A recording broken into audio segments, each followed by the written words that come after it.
Austin, Texas. Wonderful to have Heather Cox on the team yet again, and she's with Nick Saban. Heather? Chris, hello. Thank you so much. Coach, yesterday you said that who starts this game doesn't necessarily mean you've named a starter at quarterback. So what is your plan tonight at the quarterback position? Well, we just want to see two guys play at quarterback. Jake's going to start the game, and, Cooper will get an opportunity at some point. But we're just going to see how it goes. What do you hope to learn by using both quarterbacks throughout the evening? Really want to see how they play in the game. Both guys have done extremely well in practice. They both deserve an opportunity, so we'll see who takes it to the game the best. Nick, we'll let you get to it. Thank you. Chris? That's a live audition, Kirk, against a very good defense. There's Paul Chryst, born in Madison, played quarterback for the Badgers. His dad was an assistant there. Went to Pittsburgh, where he was 19-19 as a head coach the last 3 years. And now his debut tonight. And he's got Joel Stave at quarterback, a guy that he recruited as a walk-on, but he came back a few years later to find a quarterback who'd been through a lot. No question about it. And what an impressive young man to fight through everything that he has been through. We'll see how he gets, what kind of start he gets off to tonight. There's a great leader, Michael Caputo, who's an all-conference safety a year ago. On the other side, Reggie Ragland. Nick Saban and Kirby Smart will turn to him this year without some of the leaders they had a year ago. He now needs to step up and kind of be that alpha dog, so to speak, on that defense. Ragland, Ryan Kelly, the center, and A'Shawn Robinson. They had about 850 pounds among the three captains out there at the coin toss. But Wisconsin won the toss, and they've deferred. So Alabama will get the football first. The two kickers tonight, one of them born in Poland, Adam Griffith for the Tide, and the Brazilian-born Rafael Gaglianone will take the field goals, but Andrew Endicott will kick things off for Wisconsin. And we will get a look at Jake Coker, his long-awaited start.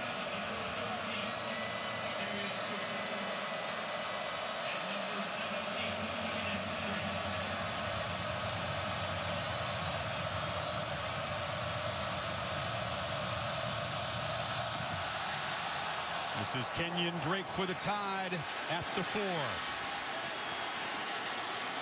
Good coverage, and the Badgers pin him back inside the 20.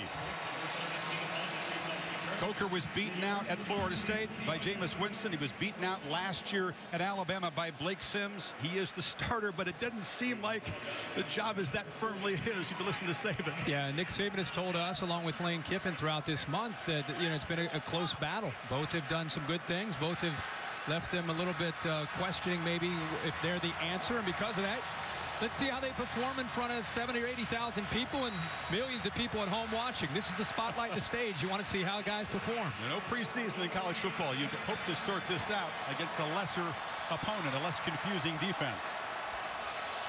Drake in motion. They hand it off to Derrick Henry, and the big fella bangs straight ahead. Let's take a look at tonight's Chick-fil-A impact players when Alabama has the football. And I'm going to stay right in that backfield. Derrick Henry against that big offensive line. He's the guy that they're going to just try to test the inside, the interior of Wisconsin's defense. And Kenyon Drake, great to see him back. They'll move him around all over the place. And for Wisconsin, it's the two outside linebackers, Schobert and Beagle.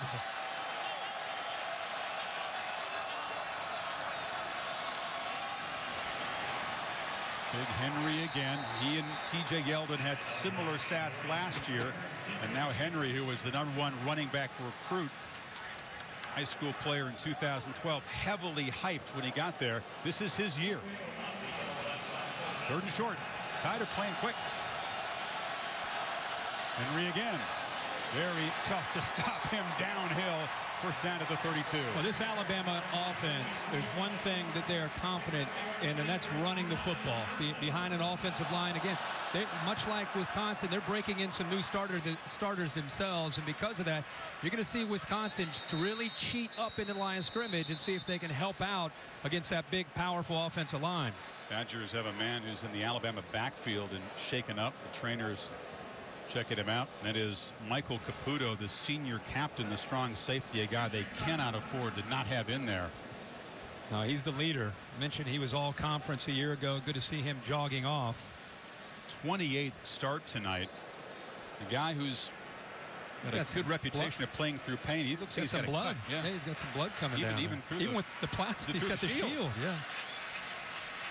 But Alabama, 3 plays, 3 straight runs. Talked about the confidence that they have. Now you start to wonder, okay, Coker, after 3 runs, do you mix in a quick throw? Something to just kind of get him settled into the game.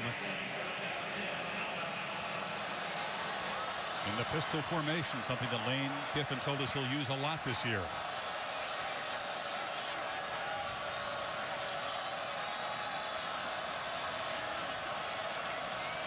Here's Henry again. Good penetration by the Badgers as they smother him. Arthur Goldberg, the junior defensive end, got there quickly. Goldberg with a tremendous effort here. Keep in mind he's going up against Cam Robinson. He deals with a double team, sheds it, including Robinson, and is there to make the play close to the line of scrimmage.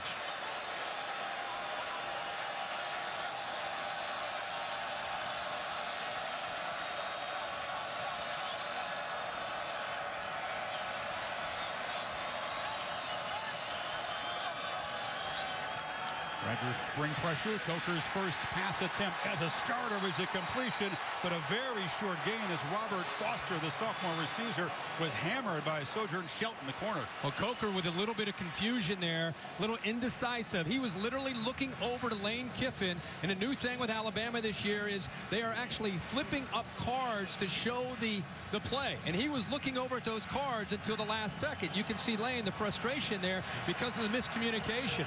Didn't take Nick long to visit offensive coordinator. Did it. 3rd down. They need 8. Play action. Coker cannot escape. They got a good pass rusher. That's the outside linebacker, Joe Schobert, on the sack. And they rush 3 here. This is a veteran secondary that's going to disguise a lot of coverage. And to your left over here, watch the pressure come. And he's going up against one of the best offensive tackles in Cam Robinson. Joe Schobert is a high school tailback, has emerged as one of the better pass rushers, not only for Wisconsin, but in the Big Ten. He showed what he could do last year against LSU. And here early when Coker makes a throw, Schobert again in the backfield for the Badgers. Look at the strength to make an arm tackle on a big quarterback. And you see him go through Cam Robinson. The Badger defense forces a punt from J.K. Scott, the brilliant sophomore kicker. In traffic, Alex Erickson decides not to make a fair catch and is hit immediately at the 35 by Minkah Fitzpatrick, one of the true freshman corners. It looked like he got hit before he caught the ball. Joel Stave and the Badgers take over next.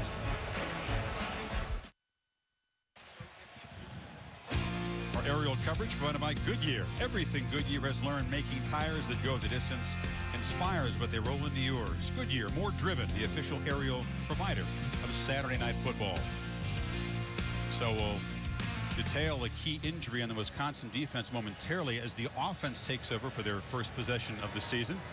And Joel Stave showing a smile, Kirk. What a difference from a year ago when he was unable to throw a ball and couldn't help his team in that game in Houston against LSU. His 29th start. Corey Clement is deep. You got a couple of fullbacks, and it's Clement. A little crease and a quick burst across the 40.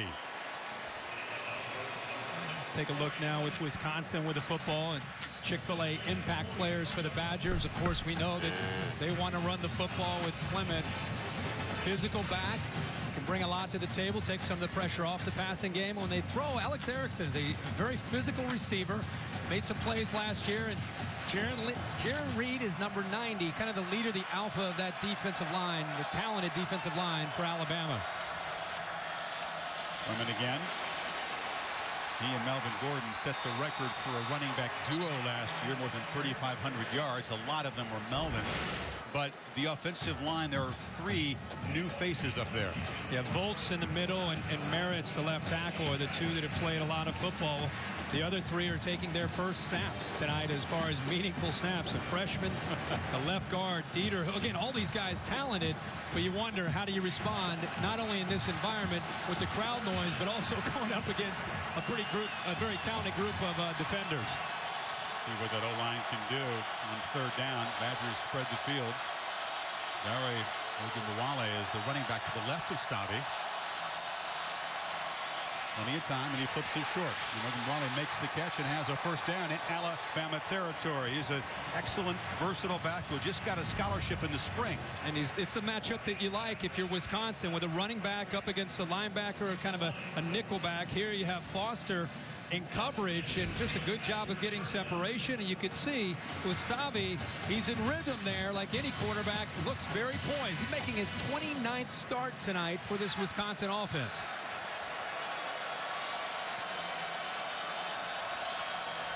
And again, as they test the middle of that Alabama defensive line.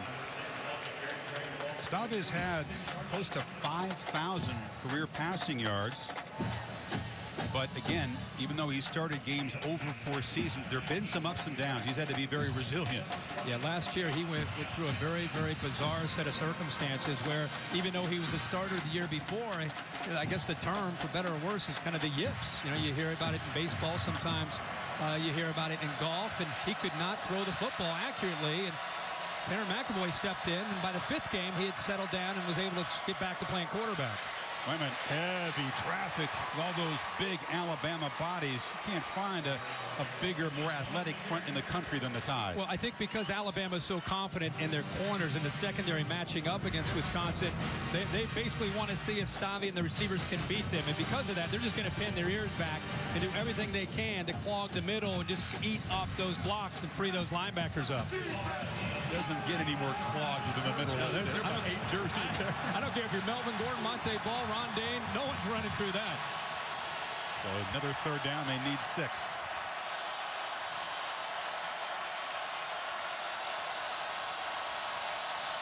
Tide rush 4. Stave gets it away, delivers high. And he's trying to get the ball to Erickson, well covered by Cyrus Jones, who had designs of a pick 6. 4th down. Slow to get his head turned around, and these receivers and tight ends have got to understand, especially on 3rd down, Alabama's going to bring pressure. You've got to get back. The quarterback's going to get back, and that ball is coming out. And you've got to hit your point and get your head turned around and be ready for the football. There's not a lot of time for Stavi to sit around and look for another receiver. Ball's coming out fast. Jones is their best corner. He's also their punt returner. You might see him play a little offense tonight. He's been working at receiver in camp. Drew Meyer sit high with backspin, and a fair catch by Jones just inside the 10-yard line. So both defenses off to a good start. Scoreless midway 1st quarter. Second possession for Alabama with the sack of Coker that ended the first possession. They netted only 4 yards, and now they start at the 10-yard line. See how cautious Lane Kiffin is with Jake Coker at quarterback. He's out there for the 2nd series. We do, of course, expect to see Cooper Bateman, the sophomore from Utah, perhaps as early as the 1st or 2nd quarter. Yeah. Be surprised if we didn't. Henry in the pistol. They fake it to him. Coker on the move, fires to a wide open receiver, and it's Foster who's across the 30 for a 1st down. So they do trust the quarterback, and he delivers a dart. Yeah, he really wanted to throw the football to his tight end, Howard, but Wisconsin took him away. So give him credit for coming off of Howard and looking to the backside and eventually finding Foster. That time showing patience and eventually finding his guy. Picks up 22 yards. Again, they fake it to Henry, and his 1st down throw. Coker across the middle, has a man wide open. Catch inside Wisconsin territory. That's Richard Mullaney, the senior from California. Well, Michael Caputo out of the game. Wisconsin's defensive scheme in the first possession was all about attacking the line of scrimmage, and the adjustment this 2nd series is to get the ball in the hands of Coker and let him try to attack them through the air. He's going to throw it again. This time flips it off short to Henry.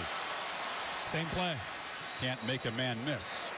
Heather Cox with an injury update from the Badgers. Yeah, you can tell the Badgers are missing Michael Caputo in their secondary. He is out for the game with a head injury. Actually stood up, went to the wrong huddle. The medical staff immediately took his helmet away. Caputo was frustrated, pleading his case to no avail. Guys, remember this.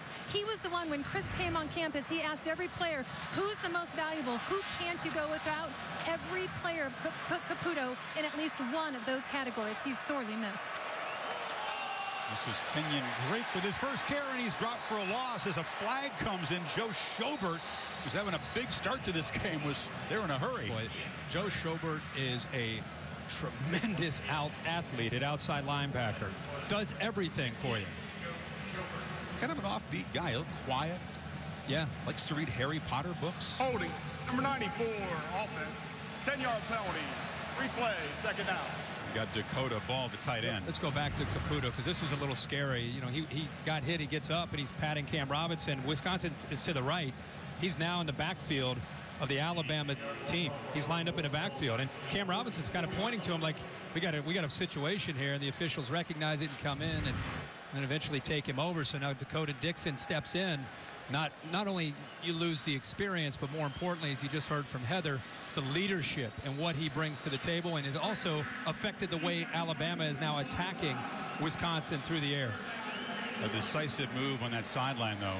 Caputo is a competitor. He thinks he has a very high threshold for pain. Western PA guy, a captain, desperately wanted to go in there, but this is the right thing to do when your faculties have left you there. Yeah. They declined the penalty. Sets up now a 3rd and long. And remember, these defensive ends, Beagle and Schobert, they can get after the quarterback. They'll be coming off the edge. Drake motions out, so an empty backfield. And the Badgers bringing some pressure. Coker gets it away quickly. Foster has some room. Slips a tackle, dives near the marker at the 36. It'll be very close. Yeah, the spot is interesting. The Alabama crowd kind of reacting to the spot. Short. Half a yard short, but Alabama not hesitating. They're already lined up. The quarterback, he's back in the pistol for Derrick Henry. You would expect number 2 to get the football.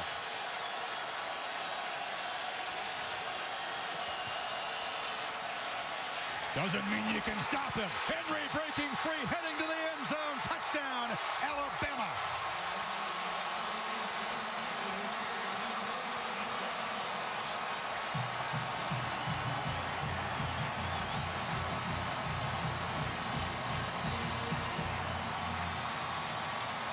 Needed a little, and they got a lot. 37 yards for the new stud in the Tide backfield. He's actually been a stud, but now he's the guy, the starter. Adam Griffith.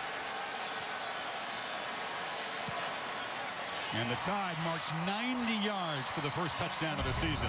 And a different look from Coker, where he's given the keys to the car, so to speak. He gets a chance to open the offense up a little bit, and then on 4th and short, Wisconsin in almost a goal line defense, everybody up close to the line of scrimmage, and if you don't make that tackle right there, that initial arm tackle, there's no one left to slow down the big fella. He takes it all the way to the house for a touchdown.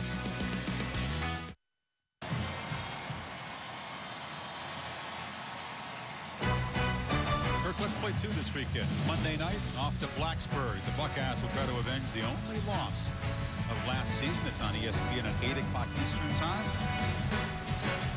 It should be a crazy environment in Lane Stadium. Can't wait. Ohio State, another team with some quarterback issues. If you hadn't heard, there's a quarterback situation there in Columbus. But that's more of a little bit of a different situation. We have 2 guys that are pretty experienced and proven.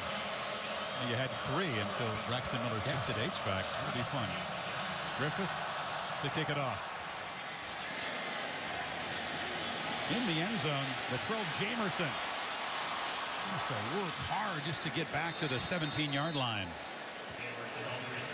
The All-State Saturday Night Football bus has joined us here in Arlington. Our place to check out the games this afternoon. The All-State gets good sweepstakes for a chance to win $100,000 plus a VIP trip to the All-State Sugar Bowl and the National Championship game, plus weekly prizes throughout the season. That's where we load up the TVs and sit back and watch some games throughout the afternoon. Some interesting action this afternoon. Wisconsin trying to get a big win for the Big Ten, which is off to a little bit of a rough start. Northwestern got a nice win for the conference this afternoon over Stanford. Some of the other results not so good.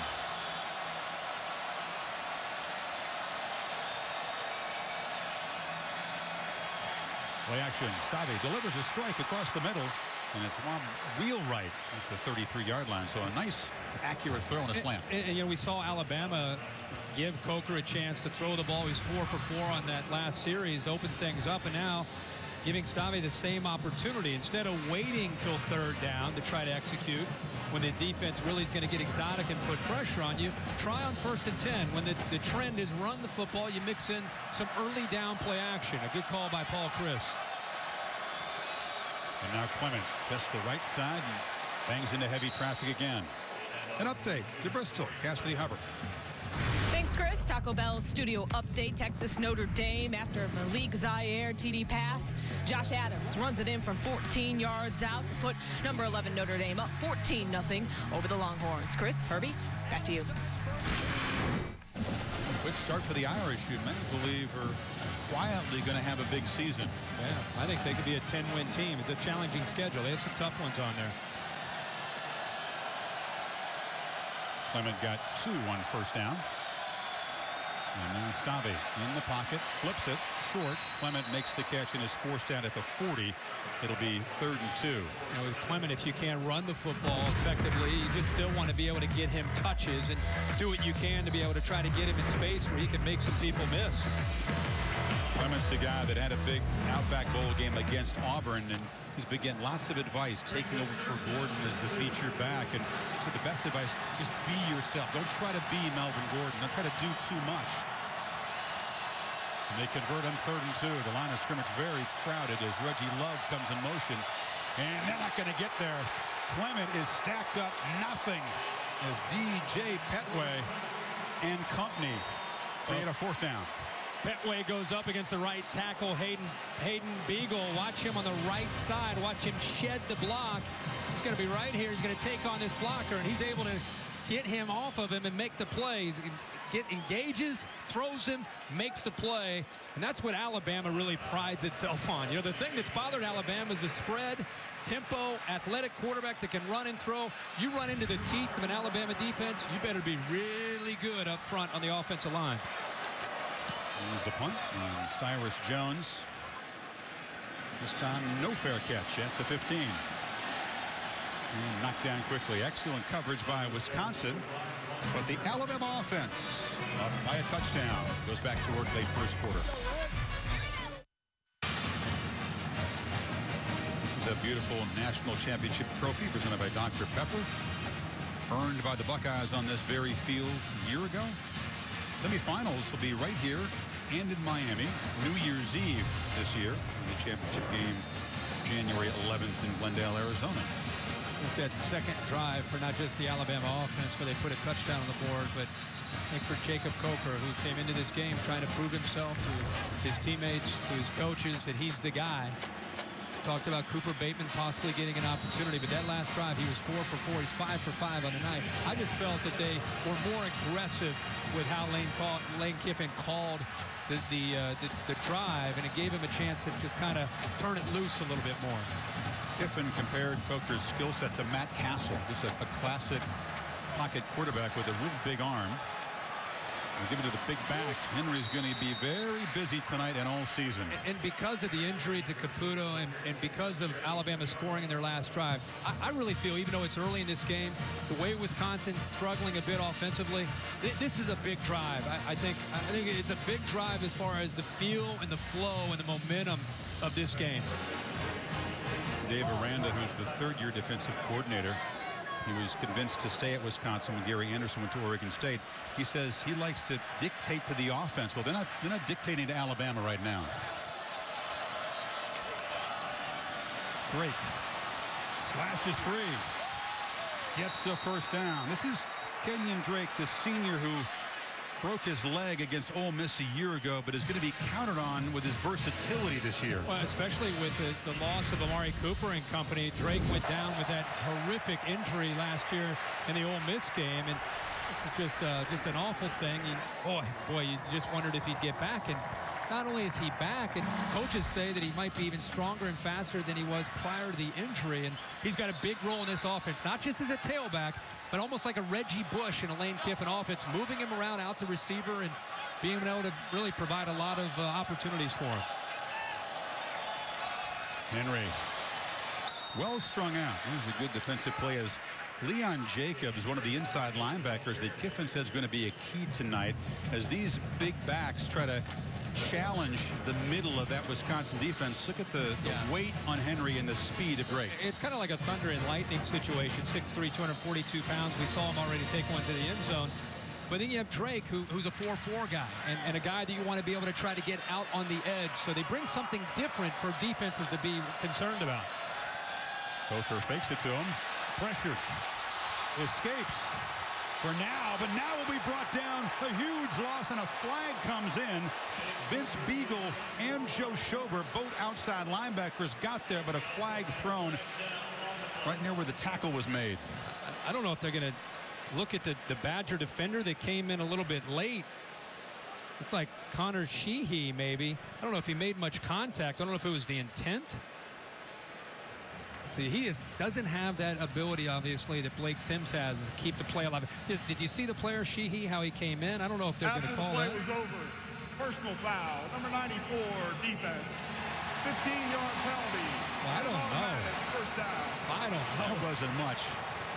The Big 12 crew attacking on 15 after the sack. If he would have made contact, then you could say you get it. But I don't know.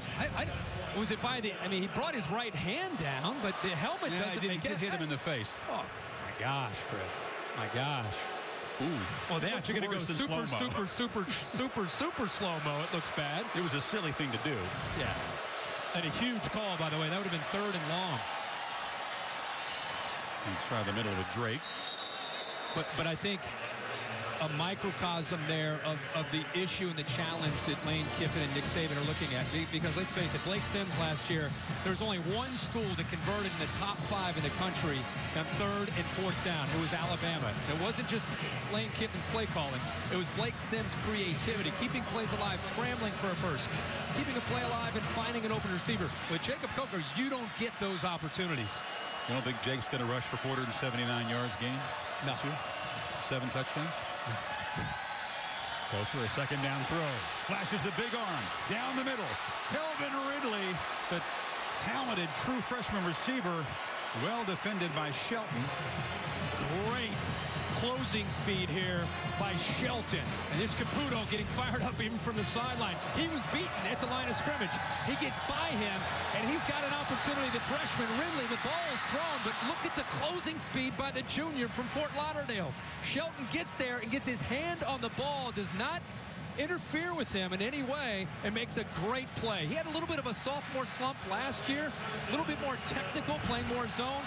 They want him to turn it loose and play more man. That was outstanding play there on 2nd down. 3rd and 8. Pressure again on Coker, who backpedals and flips it into heavy traffic. Incomplete. Vince Beagle was pressuring him again. They're leaking through that Alabama offensive line pretty effectively. Again, they do a good job of creating confusion up front. They show like on one side they're blitzing and then they come from the other. And with Beagle on one side and Schobert on the other, they do a good job of making the offensive line get confused on a pre-snap read about where's the pressure going to come from. Is it 58 or is it 47? That time 47 uses his athletic ability to get to the quarterback. So after a 5-for-5 start, a couple of incompletions for Coker. And J.K. Scott, who was eyeballing this giant screen yesterday at the walkthrough because it was just hit by Shane Leckler of the Texans in an exhibition game. If anybody in college can do it, it might be this kid. But instead, it's off the side of his foot. You keep it away from Erickson, and it gets a nice roll down inside the 25. I told you I thought that was kind of a big series there for both Alabama's offense. An opportunity to get up by 14. Looks like we have a flag out at the 50-yard line. It was a big stop by Wisconsin to get the ball back. It sure was. If they did get out of, we'll check the marker here, but if they survive this 15-yard penalty, it would be good for Paul Chryst' team. He was born in Madison. His first memories of football, watching the Badgers play Nebraska at Camp Randall. His dad was a legendary high school coach and a Badger assistant. He was a quarterback special teamer that Wisconsin played against Harbaugh when Jim was a quarterback at Michigan. And now back as head coach. After the play was over, unsportsmanlike conduct, number 55 of the kicking team. 15-yard penalty enforced from the end of the play.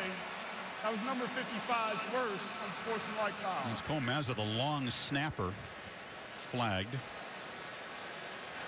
Paul Chryst is back in Madison, and opportunity in his first game to go up against Nick Saban, who's fired up about that call, but went over to Pitt, had a chance to really learn what it's like to be a head coach, and used everything that he learned in Pitt, came back to his alma mater, and I don't know if there's a guy more fired up after some of the volatility of that head coaching position with Brett Bielema. We saw him, and of course last year he's fired up to be the head man in Madison, that's for sure. He didn't show it, but he is fired up inside. Yeah. Stabia rolls out, flips it short, and the catch is made by Derek Watt from the famous Watt football family. We were told big brother JJ would be in the house tonight. There's Derek and TJ Watt. Yeah, I actually saw him on the field before the game with a number of Houston Texans that came over with him. But Chris, throwing out the Derek Watt, trying to find a tight end, maybe Alex Erickson, maybe Tanner McAvoy. They're going to have to throw on some early downs to eventually try to open up the running game. They're not going to be able to run tonight and then try to go play action. It's going to have to be reversed for Wisconsin. So, the end of the first quarter here in Arlington. Back after this message and a word from your local ABC stations.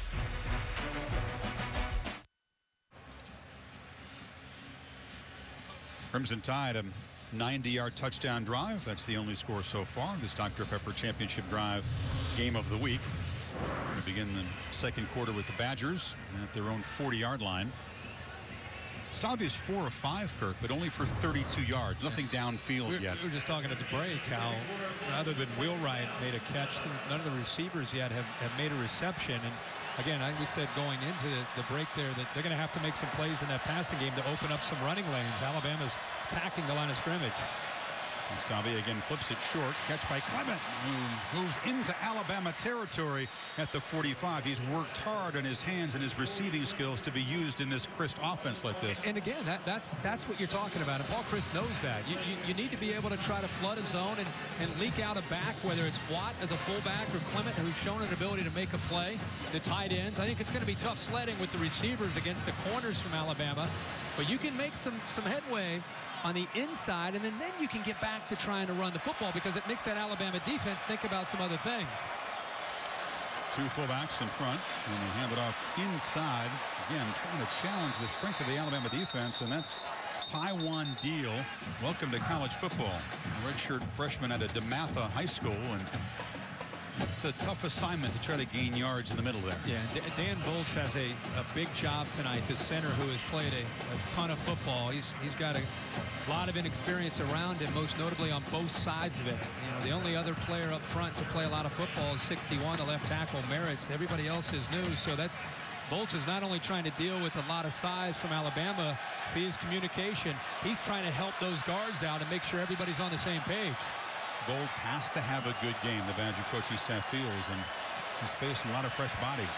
Stabia fires short, battling near the marker, just inside the 40. Catch made by Austin Traylor, the backup tight end. So the Alabama defense, and the thing that you really are aware of as you prep for this game is you got to win the line of scrimmage, you got to stop the running game, and you got to make the passing game beat you if they're going to beat you. You don't want to give up any big plays. Okay, so now Wisconsin's adjustment is they're kind of dinking and dunking. They're throwing short passes. So now you're going to start to cheat up to those 4 to 8 yard routes. Now Wisconsin's it's going to become more and more challenging, especially on third down with Kirby Smart and Nick Saban kind of specialize in that. Badgers are 1 of 3 and they need 3 yards. Play clock at 3. In the flat, catch made. Ogunwale is free and is inside the 30. So Stabia converts, and once again they use the tailback. Yeah, and this is a great job of really picking him. Watch Foster right here, who has the back coming out of the backfield. He's going to get caught up right here on like a rub. Wheelwright's running his route. The linebacker gets caught up in it, man-to-man coverage, and it gives him just enough room there to be able to throw the football, to be able to pick up the first down. That is a design play there, and well done by Paul Chryst. 7 completions, 6 to running backs. Play action fake. Stabia wants to look back across the field, files into traffic, and makes a completion inside the 10 to Traylor. So Traylor getting a chance as Troy Fumagalli, the tight end, is nursing an ankle, and a big catch, 1st and goal. Yeah, he actually wanted to throw the ball here, coming down the sideline. They're trying to get the defense to just kind of get lulled to sleep after the fake there to deal. See right here, he's trying to get the ball thrown, but good coverage here. So instead, he ends up coming off to his tight end, Traylor, who does a good job of not only holding on to the football, but handling the contact. And now Wisconsin inside that 10-yard line. And Clement is back in the game, the lone tailback. He's got it. Reggie Ragland grabs him and wrestles him down. Along with A'Shawn Robinson. I went to a scrimmage a couple weeks ago in Tuscaloosa and watched a goal line package, and Reggie Ragland was right in the middle of it at 6'2", 252 pounds. He is physical. All conference a year ago, kind of the leader. The true freshman running back, Damian Harris, must have run into Reggie Ragland in that first unit defense 25 times. And Ragland will make you earn it. Tough to run on them inside this area. Instead, they'll try to throw it.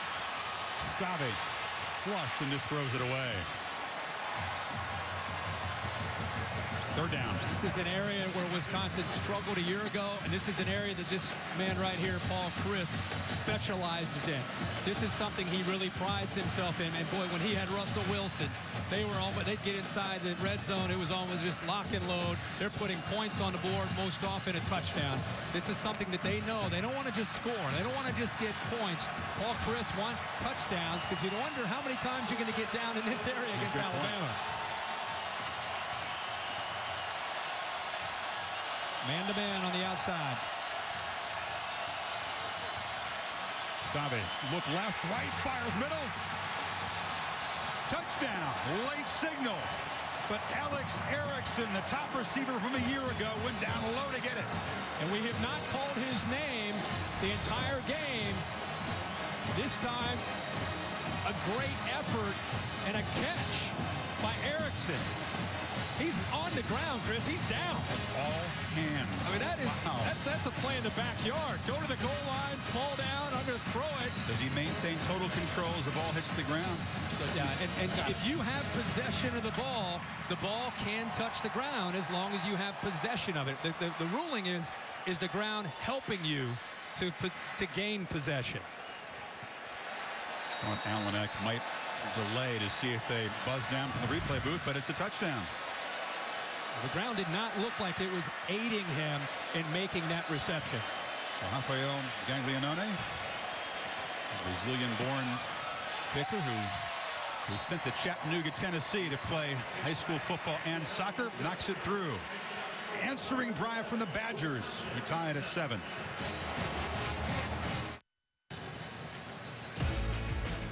Aerial coverage again provided by Goodyear. Everything Goodyear has learned making tires that go the distance inspires what they roll into yours. Goodyear, more driven, the official aerial provider of Saturday Night Football. So the unsportsmanlike conduct on the punt moved the ball to the 37. Then Wisconsin goes 63 yards in 9 plays. Stave to Erickson for the tying touchdown, and a terrific effort because he was tackled basically, Kirk, and still managed to make a great catch. Great focus. So a conversation in the break there between Saban and Kiffin. You wonder what was exchanged as the Tide offense goes back to work. Only 71 yards for Bama, and only 15 on the ground so far.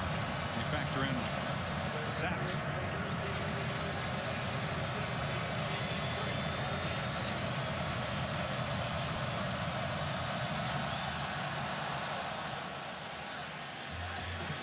Drake will bring it out.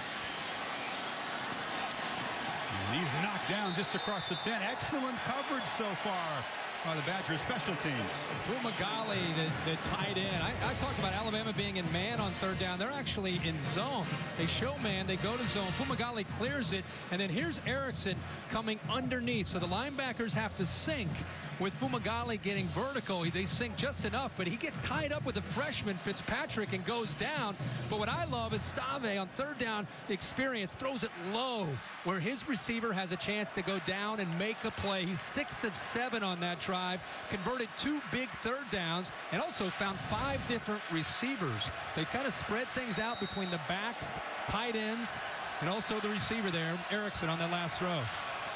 All 4 Bama possessions have started with very poor field position, and Yeah, back at their own 12-yard line. Coker a first down throw in the flat as a flag comes down. Drake nowhere to run, and he's wrestled out by Shelton. Offsides on Wisconsin. Mistiming that blitz.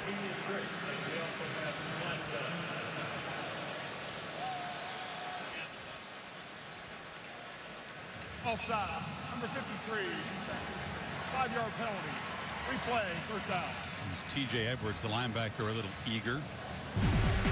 ESPN College Football. Stream every game live at home or on the go. Simply download the Watch ESPN app or visit watchespn.com. Mr. Herbstreit could not function without the Watch ESPN app on every device.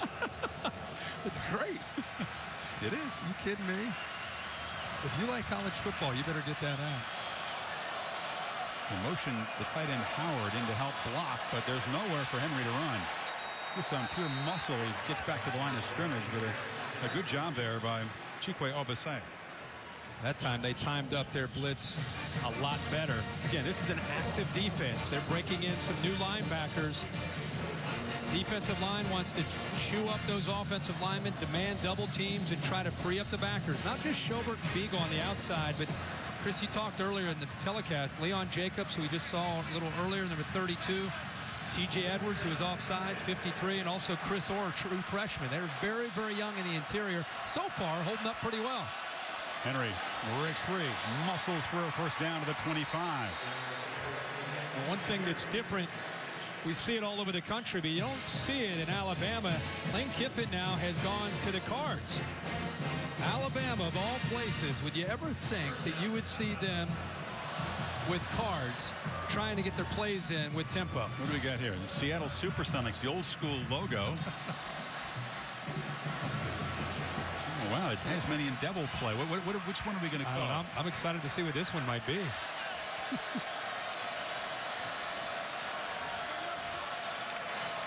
I don't know if it was the Sonics or the Tasmanian Devil, but they handed straight ahead. And Henry muscles out to the 39. Nice job at the left side of the offensive line, the double team, and then getting up to the linebacker. And I'll tell you, Derrick Henry, for a man at 242 pounds, you give him a chance to build up his momentum. He has some speed when he gets to that second level. 75 yards already on 9 carries. Coker a first down throw, lobs it to the sideline, and a leaping pass as a flag comes in. Darius Stewart went up for it. That's maybe an offensive pass interference. Darius Hillary, the top corner for the Badgers, was defending, and it will come back. Yeah, I mean, he kind of, and this is part of the inexperience, but he just kind of used his left arm that time to just push Hillary beyond. Number 13, offense. 15-yard penalty. Replay, first down. Stewart is a sophomore, Kirk, who only caught 12 passes a year ago, but he's going to be counted on to be productive this year. And look at the left arm, just pushing the defender Hillary away. That full extension there, and the extension is what the official caught. You can tell which folks are ready for Alabama because they're booing loudly now as it's a 15-yard penalty that moves the ball all the way back inside the 23.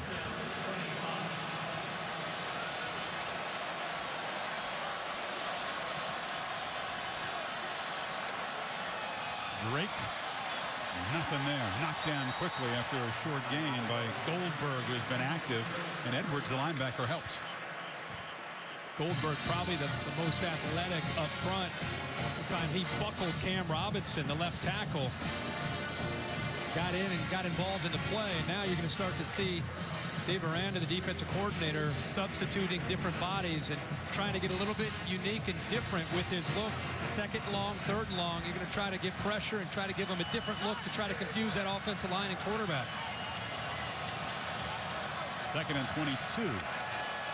Coker looks to throw a screen, lobs it up. Drake has it. Excellent blocking, gets to the edge, crosses the 40. Kenyon Drake breaking free inside the Wisconsin 40. A huge play in the screen game. And a great call here, knowing that they might bring pressure. They brought a corner to Coker's right, but it's only 4. But Wisconsin late to react, and once 47, Beagle went to the inside. The play loss contained.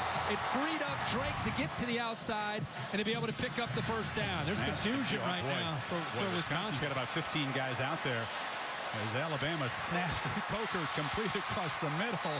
And there has to be flags because you can't have that many guys out there. They were trying to switch personnel. I think that Leon Jacobs had an injury, and it caused a lot of confusion about who was in and who was out. I was surprised Wisconsin did just call a timeout. Yeah. That was a lot of confusion. I don't think there was a player on the defense that really knew what the call was. Not to mention illegal substitution. Defense. The 12th man did not get off the field before the snap. The penalty is declined. Result of play is the first down. I don't know if you can have more confusion than we just saw there. No. The defense. He was being kind with 12. I think, like you said, it was more like 14 or 15. Yeah, they went from 1st and 25 to a couple plays later. They're inside the 30-yard line. It's a 33-yard gain on the screen, and we'll see how often Bama uses tempo. It's not going to be quite like with Blake Sims last year. Kiffin likes to do it, but it's going to be a situational thing with Coker. Yeah, I think it's a feel. And really how the game is going, the score of the game, how the offense is responding. Jake Coker up to this point, a quarter and a half into the game. Please reset the play clock to 25 seconds. The game clock will be reset to 7:36. I think he has to be pretty pleased with himself and the way he has played up to this point. He's 7-9, 102 yards. And more importantly, he hasn't made a lot of mistakes. He doesn't have an interception. Nope. And he just feels like he's in command. Keep in mind, there's Cooper Bateman. We think we'll still get a look tonight. Keep in mind, this is the first meaningful action he's really played in his college career tonight as a senior. Absolutely. It was just mop-up duty a year ago, basically. Here's a first down throw. Again, clipped short. This is O.J. Howard, the first catch for the fine tight end, and he shows his after-the-catch skills. A first down near the 17. Well, they're counting on Howard, along with Drake, at least early in the year, to be the difference makers and to be able to try to pick up big gains like that right there. You know, without Amari Cooper, who's going to pick up the slack for all that production that we talked about earlier in this game? And Howard is going to have to be that guy. Because of Amari Cooper last year, Howard really didn't get a lot of looks. He only had 17 catches, but they expect him to be a much bigger part of the offense. Well, at 6'6", 242 pounds, he's a matchup nightmare for any defense. So on first down, Drake is to the right of Coker. Jake has plenty of time. Fires short, complete, caught, touchdown, Foster.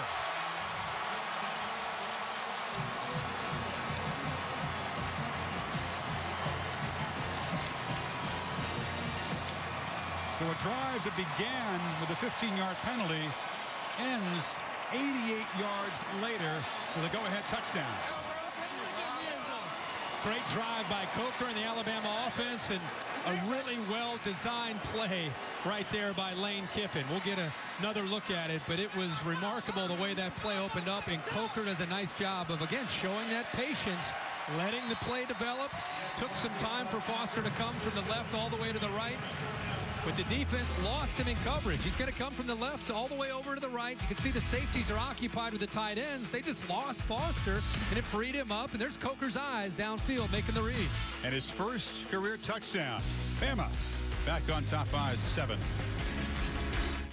You consider a first-time starting quarterback and very poor field position on every drive. I think, Kirk, that Saban and Kiffin are thrilled with touchdown drives of 90 and 88 yards. Coker was 4 for 4 in that drive.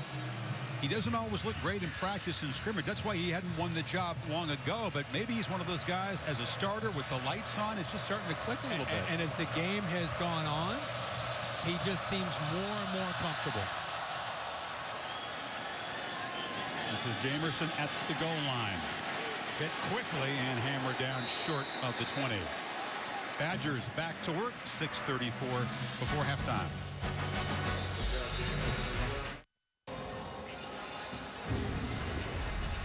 Let's take a look at our Pacific Life game summary, and we'll take a look at the two quarterbacks. Joel Stave, 9-11, only 88 yards, but the last time the Badgers had the ball, he made a good throw there on third down to get their only touchdown to Erickson to tie it up. But how about Jake Coker? Questions about the quarterback at Alabama, the way camp has gone. Nick Saban, Lane Kiffin both saying that two quarterbacks, Coker and Bateman both performing well, but tonight, so far, we've seen Jake Coker, especially the last 2 or 3 series, just settle into this game, and he's making some great decisions, and he and Lane Kiffin appear to be in sync at this point in the football game. At this point, for sure. Badgers could help Stave out by running the ball. They have really struggled there. Just 17 yards in their 8 rushes, none longer than 5 yards. That was on the first play of the game.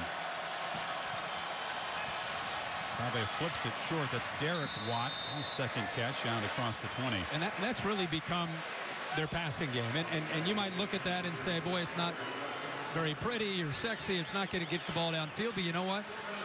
Paul Chryst, smart guy. He's running into a wall when they're running the football on 1st and 10. So if you can get out on the edge and get away from that pressure and dump it off to Watt or dump it off to a back or a tight end and pick up 4, 5, 6 yards, get to 2nd and 4, helps you stay on schedule and gives you a chance. Ogunbowale is the tailback on 2nd and 4. And the stretch. Stutter step, but again, the pursuit's so quick, they get about 1.5 yards. It'll be another 3rd down. Sean Dion Hamilton grabbed him.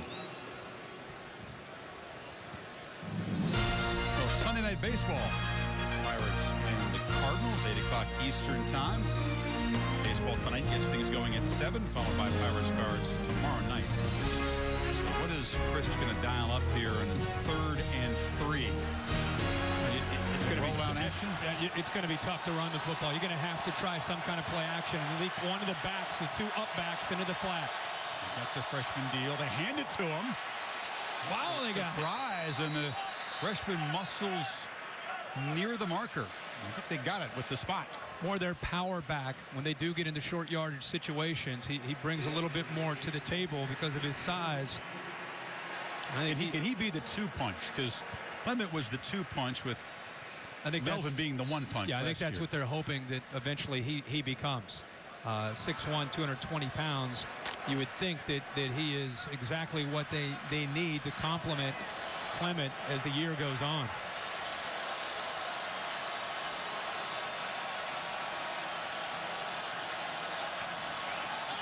Clement, Stave pressured and slammed down as they didn't pick up Jonathan Allen, who came flying in.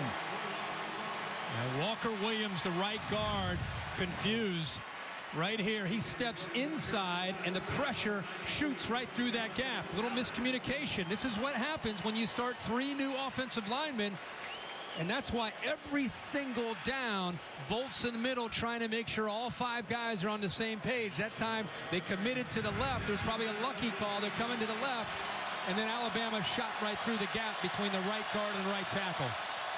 First sack of the night sets up 2nd and 17. Stave, looping throw into traffic. Nice catch made.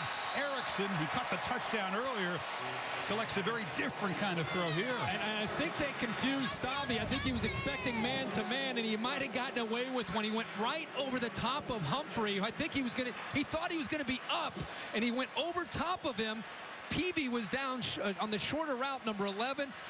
Humphrey came off Peavy. He sank in coverage, and he might have missed that ball by an inch. Beautiful throw. No, it was right on the money, but I think he thought the corner would stay up on that receiver in the flat, but he got the ball in.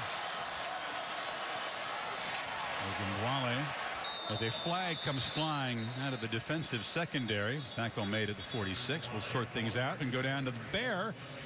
The Aflac trivia question, the season debut. Is he going to give us a break early? We're going to start tough. We'll give you a little bit of a break tonight. And now it's time for tonight's Aflac trivia question. Nick Saban has beaten Wisconsin once as a college head coach. Name each team's leading rusher in that game. Well, it was a Michigan State. Yeah. Obviously. Yeah. Bama and Cedric Wisconsin. Irvin. Cedric Irvin. Boom. I got that one. All right. Let's see. Who else would it be? This penalty, by the way, is a hold. So it marches the Badgers back to the 36. Not an offense that can afford major penalties too often. I'm still stuck on the Bears. How about, was at LSU, did he play Wisconsin? In a bowl game, maybe? You think he tripped it? I'm going Cedric Irvin on one of them. I'm focusing on the play. Yeah, here. I know. Yeah, me too. I'm with you. Bears trying to throw his curveball. I know. Exactly.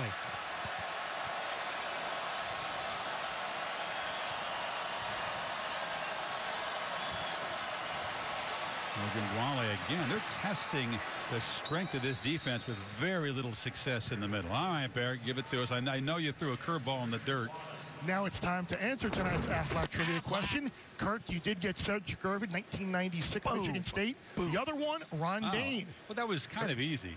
Well, I tried to give you a nice, easy one, break you into the season, give you some confidence, and get half of it right. Did you know Ron Dayne was going to be here, Felipe? I did not know that at the time. Big one tonight. He was a big one. Big fella.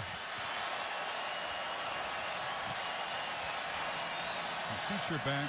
Clemens still not in the game. Moving Guale to the right of Stave on 2nd and 13. Tide rush 4. Lines up it short again. And Erickson gets out to the 48. So it's still going to be 3rd down and about 8. Anderson on the tackle. Yeah, I think these last two downs, Paul Chryst just trying to get Wisconsin after the penalty. Just try to get in position to be able to convert. Have a legitimate chance to convert on 3rd down. I think he's done that now. It's amazing, Kirk. This is not a good situation for Bama's defense last year. They were one of the worst teams in the country for teams converting 3rd and long. Right. It's just galls Nick Saban. Here's Erickson right here.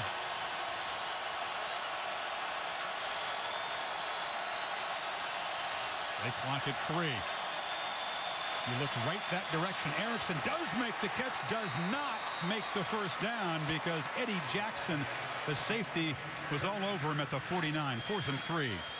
Eddie Jackson moves from corner to safety along with Geno Mateus-Smith, and it really gives Alabama a lot more flexibility, especially on 3rd down. You've got corners essentially with corner background playing safety, where you can play a lot more man-to-man with those safeties. Clock is running. You'd figure that on 4th and 3, Wisconsin's going to punt it. They still have the offense on the field. They're just working that clock.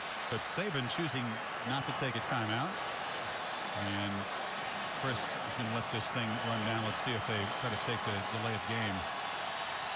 No, they will spend a timeout.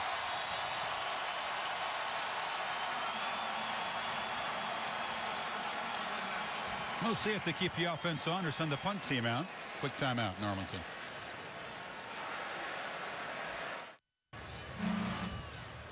Well, after you watch the Buckeyes and the Hokies on Monday night, you can keep it right here to watch your buddy SVP. The premiere of his nightly Sports Center show at midnight, beginning Monday on ESPN. The Badgers do decide to punt after bleeding the clock. Try to pin the Tide deep and get the halftime down just 7. Meyer knocks it high. And the fair catch made at the 11-yard line by Drake. We'll stay tuned for the BMW halftime report. John Saunders, Mark May, and Mac Brown, the new team on ABC this fall. They'll have scores and highlights from a wild and busy opening Saturday of the season. With the way Coker's been throwing the ball, Alabama still 3 timeouts. I know they're pinned back, but he's been pinned back a lot in the first half, and he's had success moving the ball. So I think depending on how these first couple plays go will dictate whether or not they get aggressive. My guess is they start thinking about at least trying to get in field goal range for Adam Griffith. Remember, Wisconsin deferred, and they do get the ball to start the second half. The plan wasn't really set in stone. We thought we might see Cooper Bateman spelling Jake Coker at this point, but it's hard to take 14 out of there. Not right now. The guy's been playing well. 9 of 11, 130 yards. I don't know if you want to take that rhythm that he's picked up here out of the game right now. He's under center with Henry behind him and Howard in motion. Play action. Coker looking downfield. Fires deep. Stewart over his head. And Sojourns Shelton, the corner who has been urged to play with more passion, more enthusiasm, and more risk this year. You don't usually tell a corner that. How about Dave Aranda saying a little over a minute to go in the first half that we got him pinned man-to-man without any safety back there. That's a lot of trust in number 8. That is a lot of trust, and you've got 2 corners for Wisconsin. It frees up Dave Aranda to say, you know what, both these guys have started for 3 years. Both of them can play man-to-man, but I was surprised you didn't see any safety help back there, no matter how good they are in coverage. In this shotgun, Coker fires far side. The catch made there. Stewart tried to hurdle a man. So it's third down. And Nick Saban standing right next to Lane Kiffin when it comes to managing the clock, and he just kind of put his hands up right there to Lane. He is helping dictate every single thing that's going on right now as far as whether that's it. We're good. We'll kill the clock. That's it. When the head man says, we took one shot down. Shut it down. Stop the clock. Shut it down. That's it. Pack him up. Head into the shower. Heather's ready. Who's Heather going to talk to? We're ready for half. It is a fascinating sideline dynamic. A former NFL head coach. Both of them actually are. Play clock all the way down to 1 when they snap it and give it to Drake. And he wants to just stay in bounds and does fall down. And the Badgers could stop it, and they do with 14 seconds. Force a punt.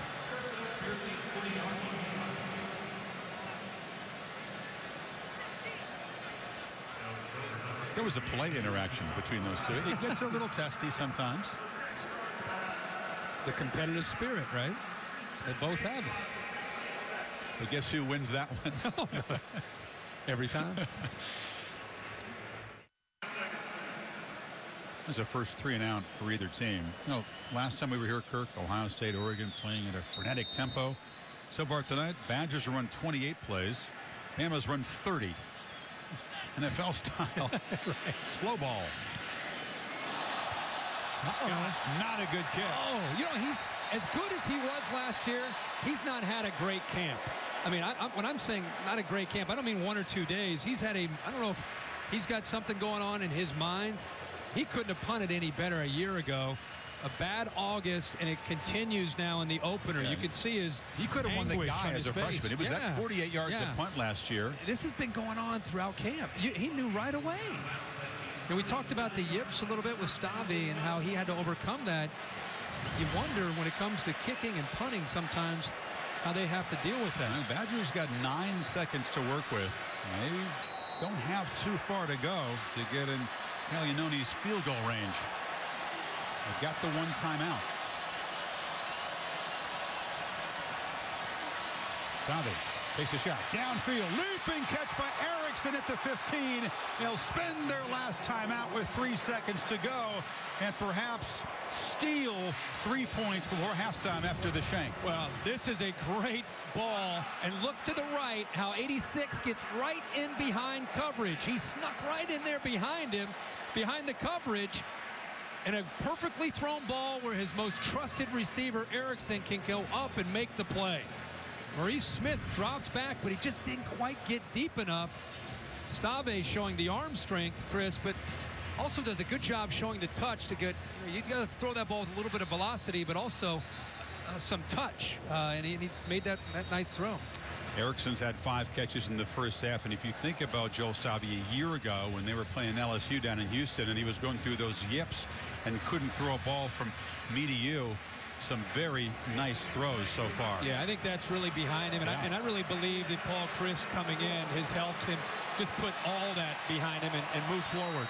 This is a bonus opportunity for Wisconsin. Rafael Gaglianone from Brazil from 34. Off the upright. And the Badgers squander a chance to go to halftime with some momentum and only a 4-point deficit. This guy was very reliable a year ago. You want to upset Alabama, every opportunity that you have, you've got to be able to cash it in. They got a gift, a chance to be able to come up with points and then get the ball to start the second half, and they squandered it, missed the opportunity. So Coker and the Tide will be up 7 at the break. Badgers will get the ball when we come back. The BMW halftime report coming up, and Heather Cox will speak with Paul Chryst right after these messages. A Bay City Rollers remake there. Saturday Night Football on ABC, presented by Wells Fargo. Good play by the defense in this first half here. Wisconsin's going to get the ball to begin the third quarter down by only 7. An efficient start for Alabama's quarterback Jake Coker. But Kirk, Wisconsin, which lost its captain, one of its best defensive players, Michael Caputo, on the second play with a head injury, got to feel pretty good about their defense. Offensively, running game has not done anything. No, they've not been able to run the football. But the one thing that I think if you go back and think about that scoring drive, it was over 60 yards. It's 7 passes, only 2 runs. And I talked early in the game that they're going to have to throw to set up the run. And on the other hand, I think that'll have to continue in the second half. Jake Coker's been not necessarily a pleasant surprise, but he's been in command. This is a touchdown pass where he does a good job of being patient, reading the defense. 2 defenders take 1 guy. It opens it up underneath for Foster. And he gets him the football where he still has room to make a run upfield to be able to come up with that touchdown. So Coker off to a good start. We talked early that we thought Cooper Bateman might come into the game. But up to this point, the way Coker has played, you're probably going to see number 14 continue in the second half. And a senior from Mobile has waited a long time for his first start for a big program. Heather? Yeah, Kirk and Chris, I can answer your question. I just spoke to Nick Saban, who said, yes, we will go with Jake Coker to start this third quarter. As to whether or not we will see Cooper Bateman, he said, I don't know if or when we will see him in the second half. Defensively, look for Alabama to do a better job on third down. He said, we have got to get off the field on third down. We've also got a couple mismatches. Offensively, he said, I like the decisions that we've made in the passing game. We've just got to convert a little bit more on those good plays. I think a lot of Bama fans would say he has been a pleasant surprise, Coker, given the concern coming out of camp. Jamerson will try it from inside the end zone. And the kickoff returners have had a tough go tonight. Excellent coverage for both sides. Taking a look at today's AT&T strong performance. Notice the quarterbacks. We talked Stave. Numbers aren't necessarily huge for 14 to 16, but both quarterbacks have avoided making mistakes. A lot of it is more of a high percentage throws for both these guys. Both the Paul Chryst from Wisconsin, Lane Kiffin from Alabama done a good job of putting him in a position where it's been safe. We'll see if that continues in the second half. At some point, you're going to have to take a few more risks. Remember, Wisconsin, better success dinking and dunking on 1st and 10 instead of running into that wall. Stave in his 29th start has been sharp throwing the ball. They'll give it to Clement, who had some carries early in the game, and most of them resulted in just like that. Not much against that physical front. That's not open for business tonight up to this point. The boys up front from Alabama, they are locked in on 6. The bad news is, Kirk, they keep rolling fresh bodies in. This is as deep a defensive front as there is in the country, so those linemen keep facing these fresh 300-pound bodies rolling at them. And big linebackers like Ragland. There's a second down throw quickly behind Ogunbowale, who couldn't come up with it. And Stave was under a little heat there. It's 3rd and long. He felt the pressure from the corner off to his right. The corner blitz. He wanted to get the ball out of his hands as quickly as possible. This time, again, when you're throwing most of your routes 8 to 10 yards, the defense is not respecting anything downfield. And there have not been a lot of attempts by Wisconsin downfield. So the linebackers and the safeties start to squeeze at that 5 to 8. Like I said, 5 to 8 to 10 yards makes it a very, very tough thing to be able to execute and complete passes. Badgers 4 of 7 on 3rd down so far as the Tide show pressure. Play clock at 3. Stave hurries it, loops a throw, incomplete. And a flag does come in along that Wisconsin sideline. They were looking for it. Marlon Humphrey was in coverage. This has everything to do. We talk all the time with our colleagues up in the booth with the officials. If you don't turn your head around and find the football, and this time Humphrey does not do that, you're always going to get called if there's any kind of contact at all. See his head? 15-yard penalty, 1st down. Never turned around to locate the football. Good call by the official downstairs. Kirk, that's the first time tonight they've targeted Tanner McAvoy, their opening day starter a year ago, who played some safety in the spring, then shifted over to wide receiver. He's really the guy they feel is best equipped to win one-on-one battles, and Stave finally takes a look for him. Takes a shot, and Humphrey did not play the football, and when you're not playing the ball, it makes it pretty easy for the guys to make the right call. So Bama's had offensive and defensive pass interference penalties tonight. This is Taiwan Deal again. Nothing there. He's body slammed to the ground by Darren Lake. a backup nose guard who could start for a whole lot of teams. And Lake plays, talking to Kirby Smart even this morning, and they're going to put Lake in there more when they feel that Wisconsin goes to their heavy package, because he's good at the nose guard and it frees up the other guys to move to the edge. He's good at that Terrence Cody hold the point of attack. That time he did more than just hold the point of attack. He got off of it and showed some quickness to be able to close in on the ball carrier.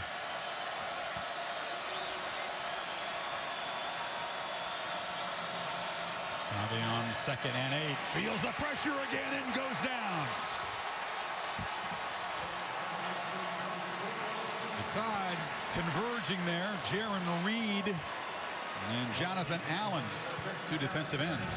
But if you look at this initially, it looks like the pressure's coming from here. But in fact, he drops and the pressure comes from here. And it caught Stave. Also, it catches the offensive line by surprise. So a little bit of a zone pressure there. And when Alabama knows you're going to throw, they are going to change things up and challenge the communication between that offensive line. 3rd and 16.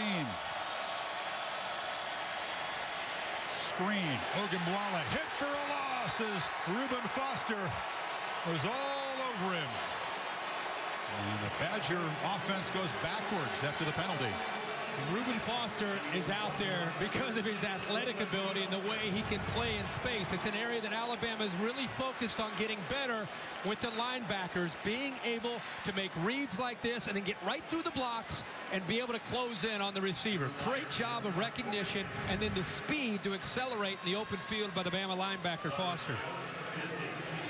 Serious explosiveness by the junior from Auburn to get the ball carry. A very low punt may have been deflected, bouncing around, and the Badgers avoid a disaster and down it at the 43. Let's see if that did get deflected. It came flying in there on Meyer. Buckeyes and the Hokies, the Bedlam of Lane Stadium over on ESPN, 8 o'clock on Labor Day night. We invite you to join us there. I think he felt the pressure and he stopped following through. I don't know if anybody actually touched the football. Watch his right leg as it comes through. He's feeling it. He just kind of stops it. Should have kept that leg up and fallen down. It was just a skull 2-iron there. It wasn't touched at all. They got a pretty good roll out of it, though. Bama finally has good field position, and Coker immediately looks downfield, loops the ball, and incomplete. So they've taken a couple of deep shots, but they haven't been able to convert. Ardarius Stewart was out there, and again, Shelton in coverage. Interesting call by Lane Kiffin. First play, they go right after Dakota Dixon, who is in there for the leader, Caputo. He's out there in coverage by himself. Alabama feels the favorite throw that Coker has, like a lot of big, strong-arm quarterbacks, is throw it as high and as deep as you can and let the receiver run underneath it. That time, he may have let go of that one a little bit late, and he underthrew it, but he was open.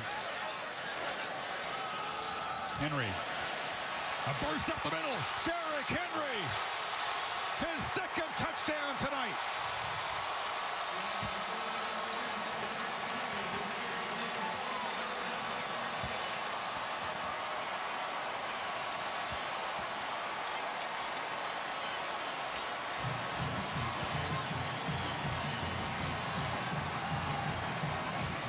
And Alabama back up 2 touchdowns.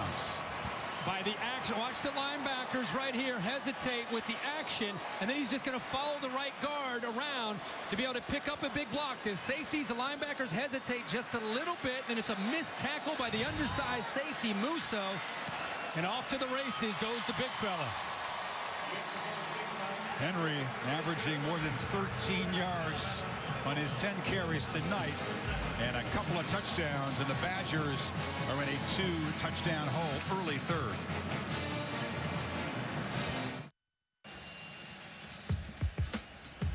Aerial coverage brought to you by Goodyear. Everything Goodyear has learned making tires that go the distance inspires what they roll into yours. Goodyear, more driven. Official aerial provider of Saturday Night Football. But one run can change things quickly. And Derrick Henry, when he gets those 242 pounds rolling downhill, And a safety, Musso, Kirk, you pointed out, about 55 pounds lighter. That's a mismatch. Yeah. And Henry won that one. Howard with a huge block there. It was just really well executed. But if you don't slow him down as he's coming downhill, he's got some speed. He's going to pull away from people. Jamerson this time will take a knee. Cassidy Hubbarth with an update from the studio. Thanks. Let's take a look at who's getting it done, presented by Wells Fargo, Texas and Notre Dame. Malik Zaire with a 66-yard touchdown, airing it out to Will Fuller. Fuller's second TD of the game. Zaire, 14 of 16, 231 yards, 2 TDs. Back to you.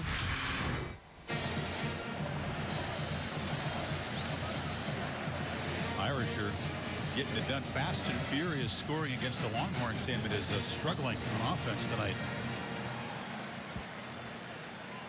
So the Badgers find themselves down 2 touchdowns for the first time.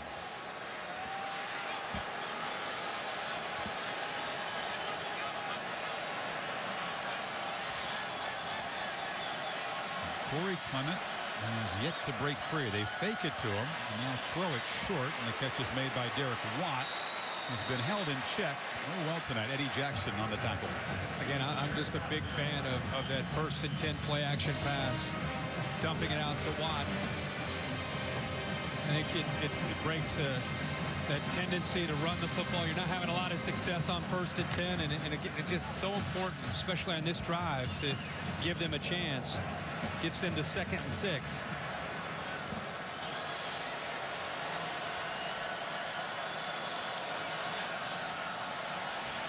Stave, ball knocked down, deflected at the line of scrimmage. He was looking for Erickson, and the deflection made by big Dalvin Tomlinson. Now they have 17 yards rushing right now, so it's no wonder. Look at that push that they're getting.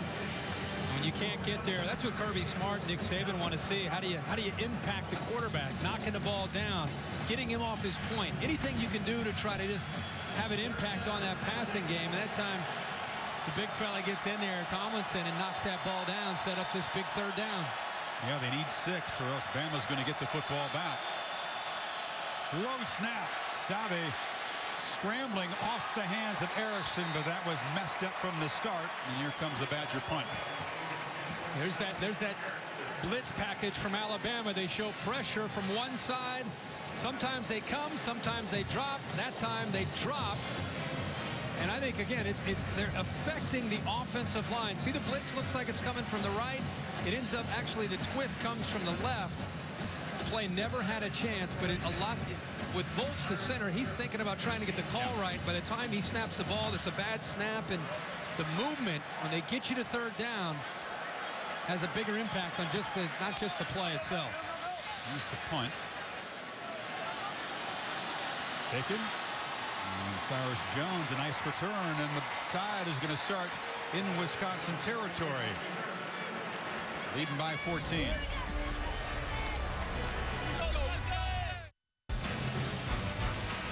Tide take over in plus territory in that Badger defense, Kirk, which did a pretty good job all night until that Henry 56-yard touchdown run. Now really has to make a stand, try to keep this thing within reach.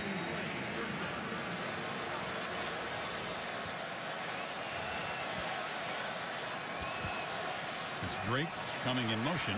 Coker fakes it to him and now fires, and another catch along the sidelines. A flag comes out as Mullaney collected it near the 30. Signaling against Wisconsin. So they'll take the play. Offside, number 47, defense. The penalty is declined. The play resulted the first down. So Vince Beagle got in there too early. It's a different offense without Blake Sims. You're going to see the motion come here. Here's your receiver where he shows like he's going to block, and then he just slips down. It's another way that Lane Kiffin wants to try to exploit this defense. Show and block, gets behind the coverage, and a nice little bubble there. It's, again, mixing in the power running game with this passing attack. Coker again working downfield. Not a runner, but has plenty of room and takes off and dives for a first down at the 21. First time he's won the football tonight. he shows some athletic ability. Watch the running back, Derrick Henry. Boom! Right there. He takes on that blitzing linebacker, and that's what gave him enough time. And then Henry doesn't give up on the play from T.J. Edwards. The running back's bigger than the linebacker in that case. Pads popping there. Now Henry hammers forward again for a nice first down. You know what's great about that is Derrick Henry is going to get most of his attention from the media and from us about running the football. You know, you score touchdowns and you pull away from people. That's what people talk about. It's another, there's that block by Howard, frees him up, and there's the speed for the big guy. But he also willing to get involved in pass protection, really just becoming a complete back, which is what they need. Numerous flags before the snap.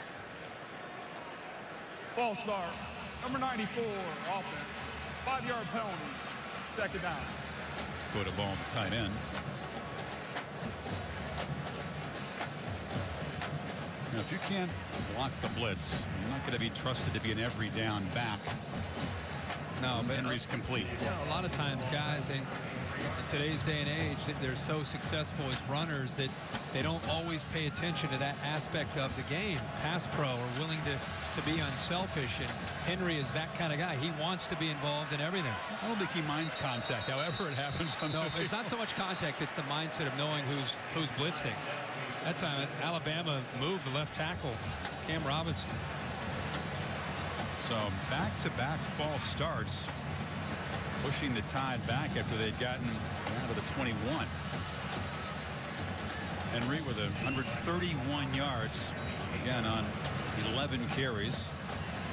2 long touchdowns, 1 on a 4th down play. 2nd and 17. And you flip it short out of the hands of Ardarius Stewart. Incomplete. This will frustrate Kiffin and Saban because they were moving down to the 21-yard line. The 2 penalties, incompletion, and now it's 3rd and 17. Not nearly as comfortable field goal range.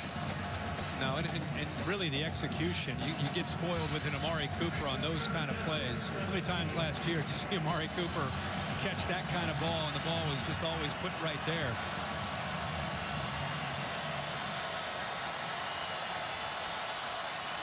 Drake, a 3rd down run.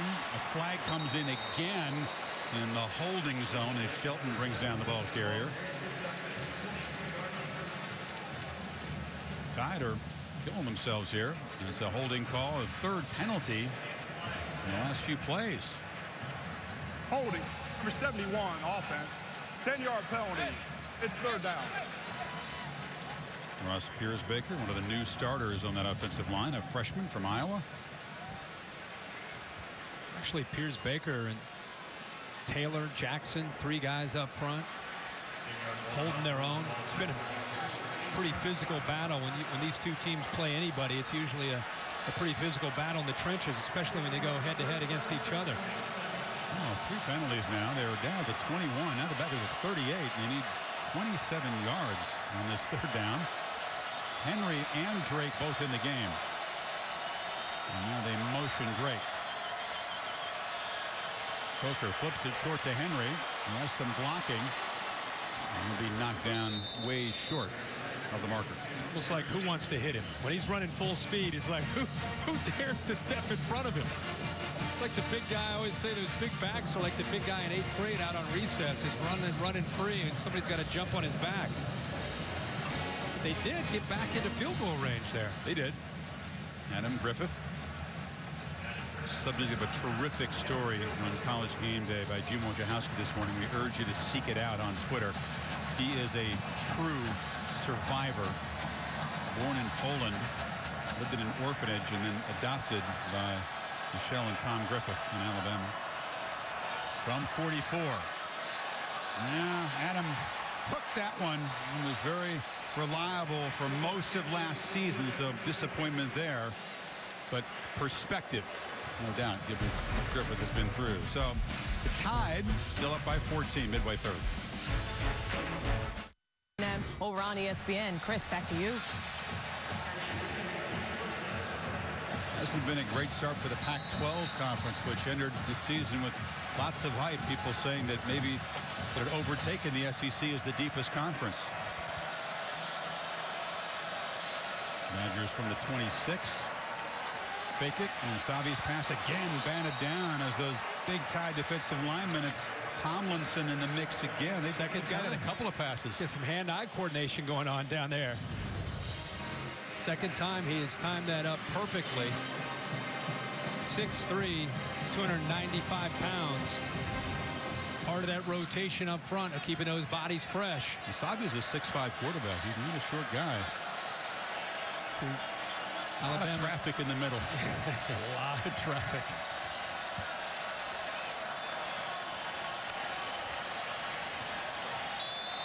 On the Alabama sidelines, Kurt, Cooper Bateman, the sophomore from Utah, is warming up.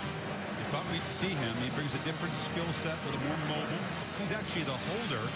And our kicker in the booth, our spotter Mike Buff, going crazy because he thinks that Bateman didn't spin the laces away from Griffin. He's putting that on the holder, that last miss. And I think Blackie's pretty accurate, but Cooper Bateman may get a chance to go out there and take some snaps as a quarterback for the first time in his career at Alabama. He's been a very reliable holder, but he's waited to play quarterback, and we'll see if he gets a chance. Remember, Volts, the center, trying to communicate where's the blitz coming from. Everybody be on the same page. Erickson had it off his hands. Well defended there by the true freshman Fitzpatrick. Fourth down. Minkah Fitzpatrick, New Jersey's top prep player, one of the top DB recruits in the country. He's just gotten the attention of all the vets in camp. He's going to be a star. Well, he's the next great one. I mean, they have had some great corners and safeties over the years. And watching him play even in camp, I went to one of their scrimmages, and he was probably the guy that stood out the most to me. He had some funky punts and some missed kicks tonight. Meyer gets a pretty good punt, and there's excellent coverage as Cyrus Jones is spun down at the 33. This week on ESPN's Sunday Night Baseball, National League playoff race heats up. Pirates face the Cardinals. You talk baseball, Kirk. You love the pennant race. Well, I'm a National League Central guy, being a Reds fan, but baseball season ended for me around the middle of May. It's been a long summer for me as a Red Legs fan. You want to talk about being a Rockies fan? And before May, I think. They can hit the ball, right? Just can't pitch. They got part of it down. Well, Coker's still going to go in at quarterback, so we'll wonder if Bateman was just being optimistic in warming up. We'll see him. Well, Coker hasn't done anything. The intent was to play two quarterbacks. Yeah, but Coker really hasn't done anything to make you say, well, they got to give the other guy a shot. But at some point, it wouldn't surprise me to see him get out there. That's a little pop pass, and this is Drake. Breaks a tackle, gets the edge, and you can see the explosive skills of Kenyon Drake. He's going to be marked out at the 47. Watch 74, the left tackle, get out front and lead this. You're going to see a great look at it right there. He's 10, 15 yards downfield, and that's a different feel when Drake gets the football. I mean, we got to go back and look at that. I'm telling you. Oh, man. It's a road grader. He was 20 yards downfield. Orlando Pace style. That's what it reminded me of. Yeah. Well, he's going to be playing on Sundays for a long time. Cam Robinson, just a sophomore, but a freak, just born to play left tackle, right? First down as the Tide try to choose some clock and build the lead. Play clock was at 1 when they snapped it, and Drake is going to be stopped for a loss as a flag comes in. Coker's pleading his case. Well, we're just about to brag about Cam Robinson, and he actually grabbed a Wisconsin defender around the neck that time. It is holding. They'll be praised the big fella. You got to call their name when they called for holding too. Holding, number 74, offense. 10-yard penalty. Replay, first down. Maybe he was winded from going 20, 25 yards downfield. Is that a new thing? We put their face and name up there for a penalty? Jack, he's right here. Looks like Sitchy gets inside of him. He just grabbed a hold of him.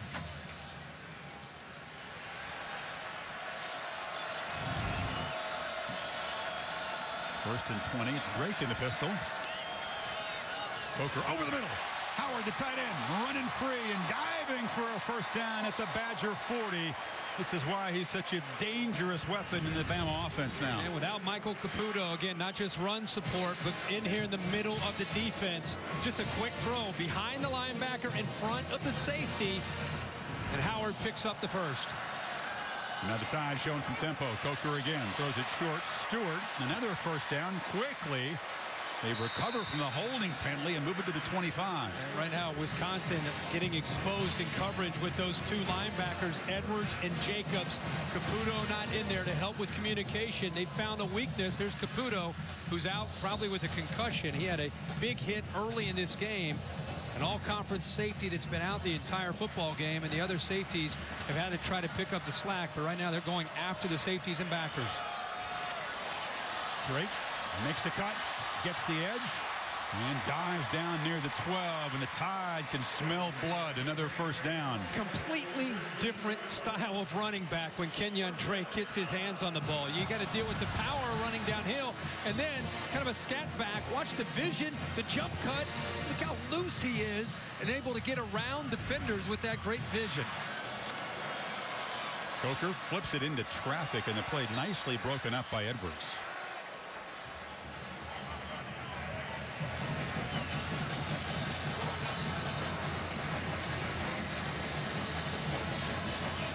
Alabama offense, as you pointed out, Kirk, was so much to replace from last year, but you can see that besides Henry, which we expected, a big game, and Drake, the playmakers are still there. It's up to Kiffin to find mismatches and use them. Henry breaks a tackle, powers down inside the 5. It'll be first and goal. They are moving bodies all over the place, and it really affects the eyes of the defense. And then you've got to deal with, by the time you figure it out, it's Derrick Henry running downhill right at you as a linebacker. And they're running quickly. In the pistol on first and goal. Henry again looking for the hat trick, and he gets it. Bama up by 3 scores.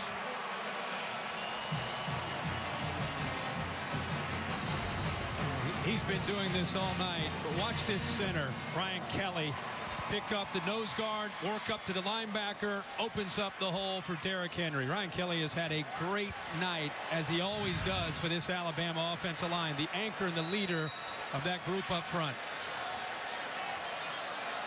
Kelly told me, I got to be perfect. That's how he takes his job, and maybe not perfect, but close to it tonight, as that Tide O-line opening some creases, and number 2 muscling in for his 3rd touchdown this evening.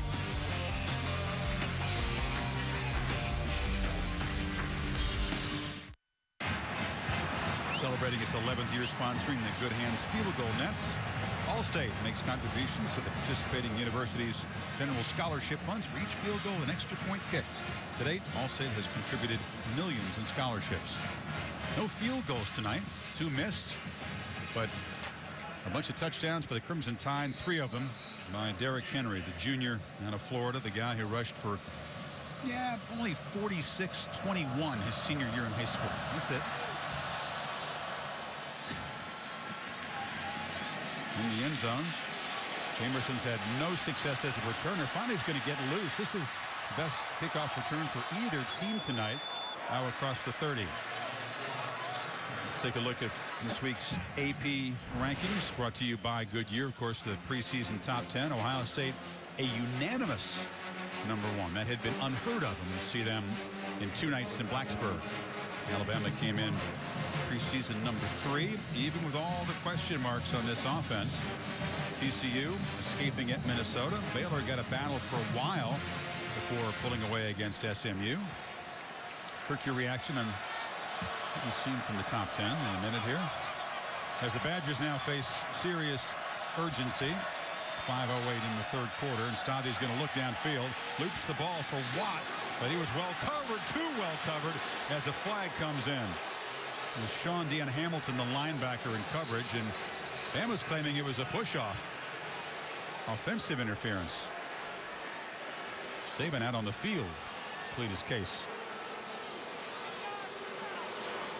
Pass interference. Defense number 20. 15-yard penalty. Nick didn't win that argument.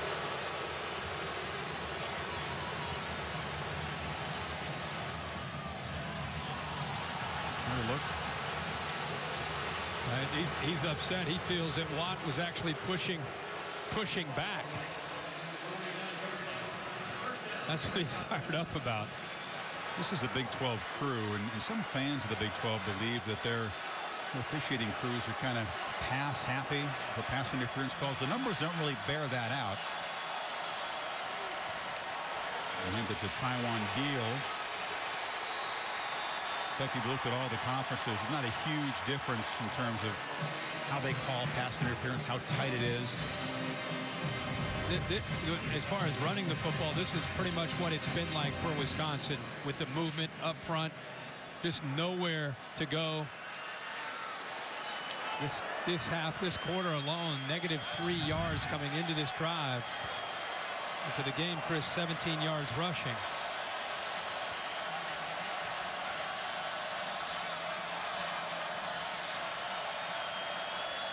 Second down throw, short again. Watt makes the catch, breaks the tackle, 2 yards short of the marker. It'll be 3rd and 2. It's hard enough to move the ball against this Alabama defense tonight for Wisconsin, but when you get down like this, they know what's coming.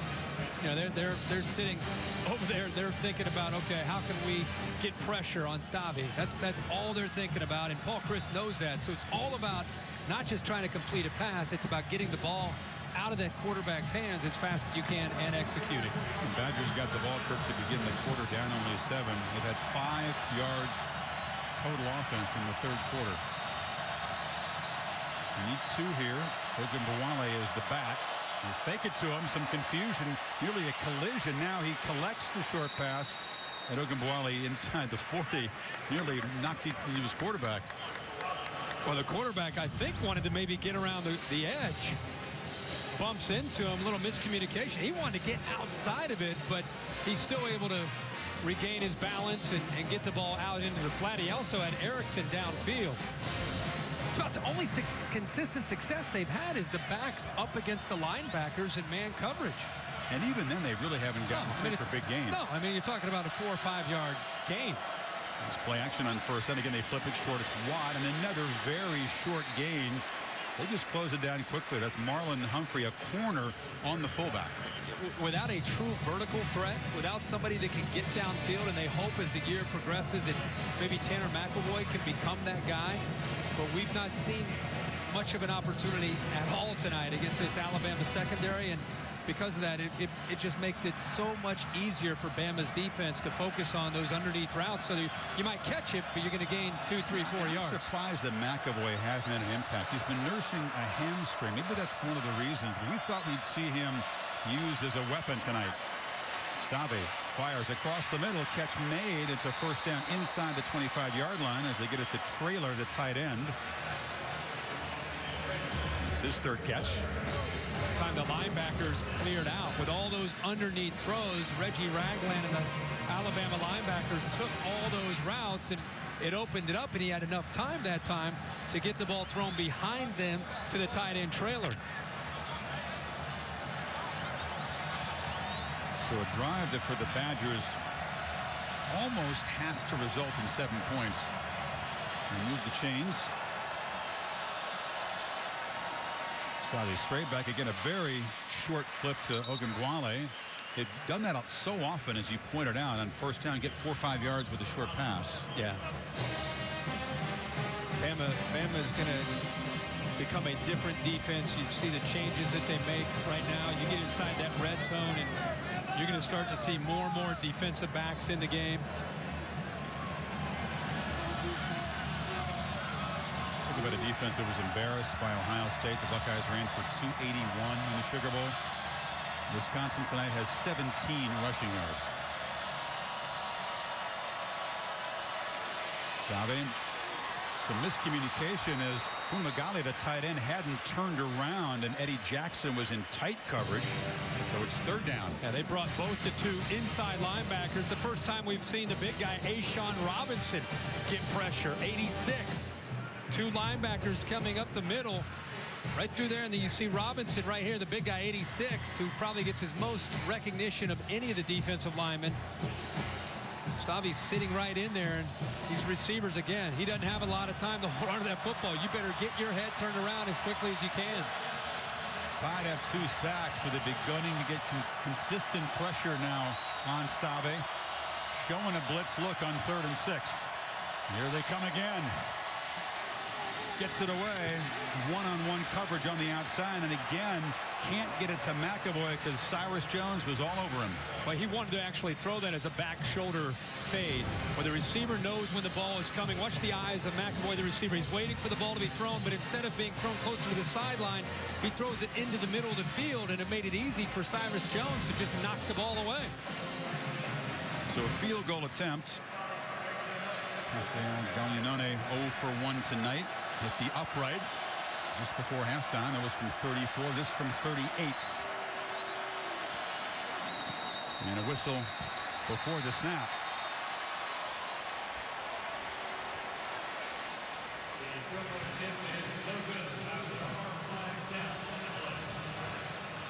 Ball start. Number 76, offense. 5-yard penalty. 4th down. So now back them up 5 and make it a longer field goal attempt.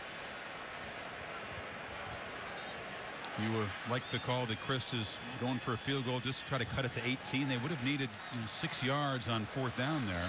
You know, it's easy to sit up here and say, what are you doing? You need 3 touchdowns. We're getting late in this game. You wonder if it's just about this game, or is it about trying to, at week 1, trying to continue to just grow as a team and kind of establish some confidence. But I personally go for it. Well, it's a 43-yarder, and Gaglianone just slides it through. So with 1:05 to go in the 3rd quarter, the Badgers do get 3, but they got to get a few service breaks. They got to get that Bama offense off the field there. Impressive performance tonight to me by Alabama.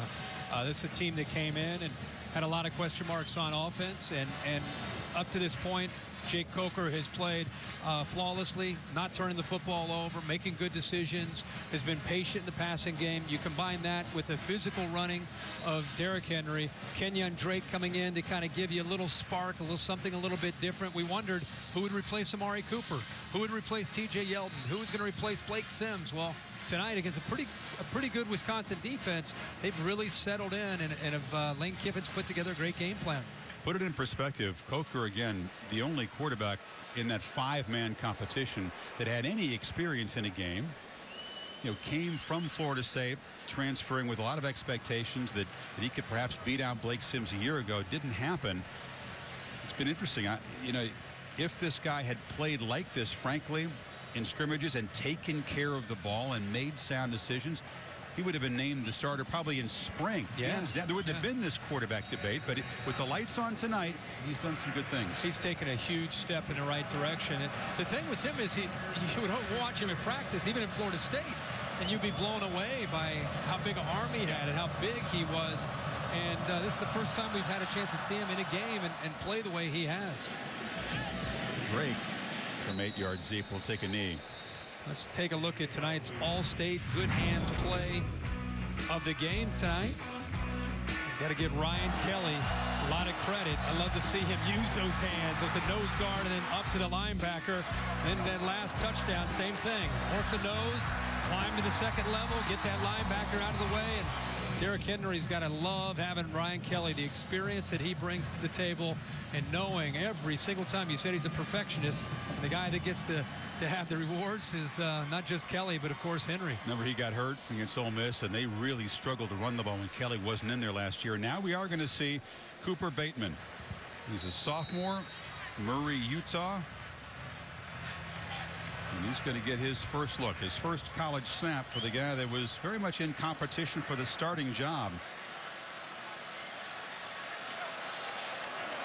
And he's going to get a chance.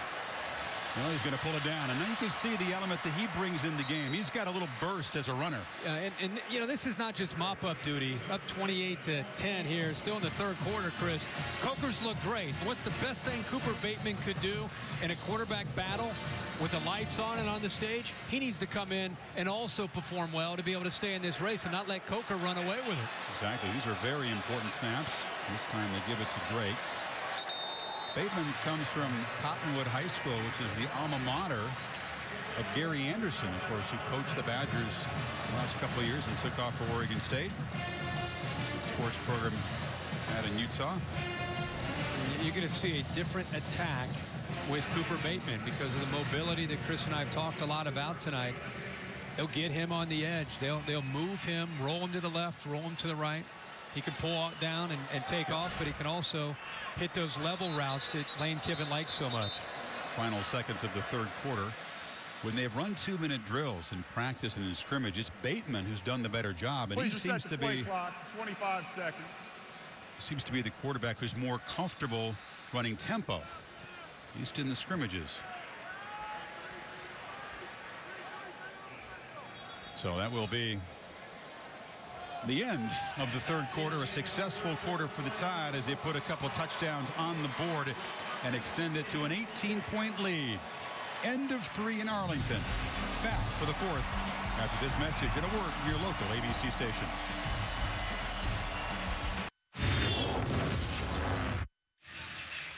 Saturday Night Football presented by Wells Fargo. Well, they gave equal time to the soundtrack here before the fourth quarter. Sweet Home Alabama played first, and then they're playing Jump Around, which is the Badgers' third quarter anthem at Camp Randall. Although I'm seeing quite the same enthusiasm from the folks in bright red that we see at a home game. Exactly. Badgers run beaten at home last year, but just 4-3 away from Camp Randall. Again, an 18-point hole as we start the final quarter, and Alabama going with Cooper Bateman here as he continues his first series and hands off inside, and Drake took a huge pop and got knocked backwards. He ran into something very sturdy in the middle. It might have been his own man, Ryan Kelly. I think you're right. Yeah, I think he got pushed back by the defensive line, and Kelly's been wearing out Wisconsin's defense. This time he wears out his own running back. A lot of good blocks and a tackle for the center now. He's all over the field.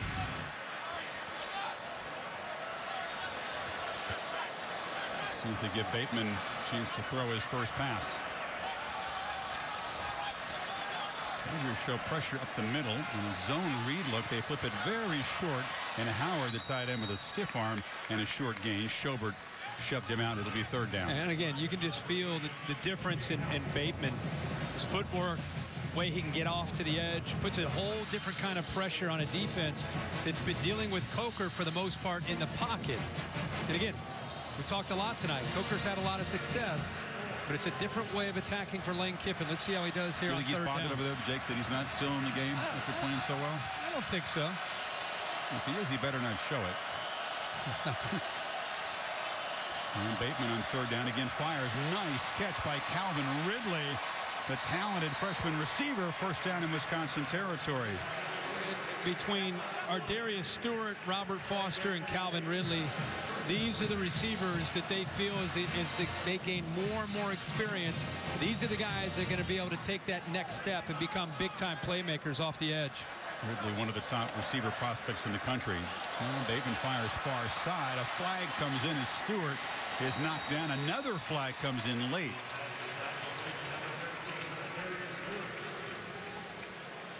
And moving the chains. This is going to be on the Badgers. They just pick it up. Yeah, I think they picked it up. Yeah, he got that ball out, and that's built into the package where if they feel like they've got a matchup and that spread look, Lane Kiffin instructs his quarterbacks, if you see a one-on-one matchup, you got a blocker for the other receiver, go out there and throw the football and just give him a chance. Amari Cooper made a living on that last year with Blake Sims.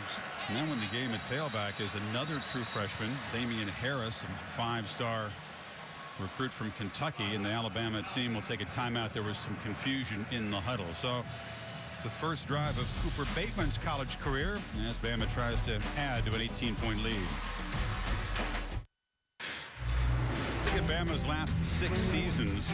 They won 3 national championships in the 4 years, 2009 to 2012. But in 2013 and again last year, lost a couple of games late, and they didn't finish, in their own words. Of course, run over by Zeke Elliott and Ohio State down in New Orleans. They faced 170 more snaps on defense, Saban told me, than the year before. And the defense, he thought, sort of wore down late. It's like playing 2 extra games. Tonight, that defense has not been on the field much. And Bateman Throws complete. Ridley knocked out of bounds. Tide fans hoping they see Bateman to Ridley a lot in the years to come. Again, Bateman, play action, get him on the corner, get him on the edge, away from some of that pressure, a different look. This is where Lane Kiffin brings the formation in. Everybody was in tight, and then it allows him with the play action, the bootleg, to get out wide. This is kind of a staple in a Lane Kiffin offense, whether at USC or anywhere that he has been. And that time, nice job of getting outside, away from the pressure, and then the throw. You can see what they like about Cooper Bateman. High percentage throws, Kirk, but he's 4 for 4 to start his career. Now this is Ridley in motion. We'll try to see what the freshman can do in a game. He's obviously impressed on the practice field.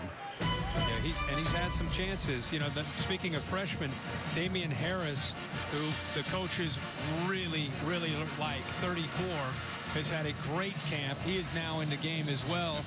And I think, based on what I saw of him in a scrimmage, as this season goes on, as good as Henry and Drake are, don't lose sight of the importance of Damian Harris. I think he could become a real player. You know, he's a true freshman in this offense and somewhere fit into the rotation. He's a running back that Urban Meyer really wanted for Ohio State.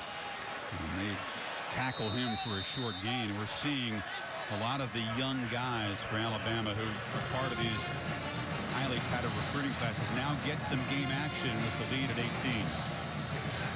3rd and 7. Drake replacing Harris. Harris had a knee injury his senior year, but a very productive career. One of the top running back recruits coming out. Spent the last 3 weeks going up against the #1 Alabama defense. He's probably looking forward to the regular season, getting away from that front seven.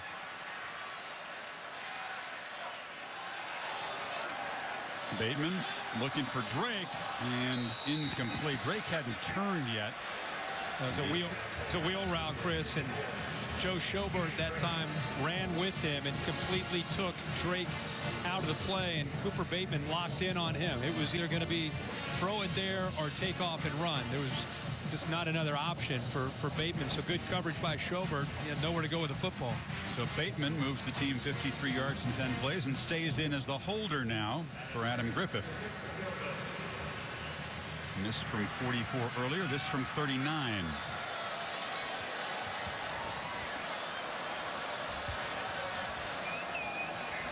Play clock is at 2 as they get it down. And they missed the first one left. This one is just wide right. So Adam Griffith, who made his first 7 kicks a year ago before he got hurt and had a slump, misses his first 2 of this season.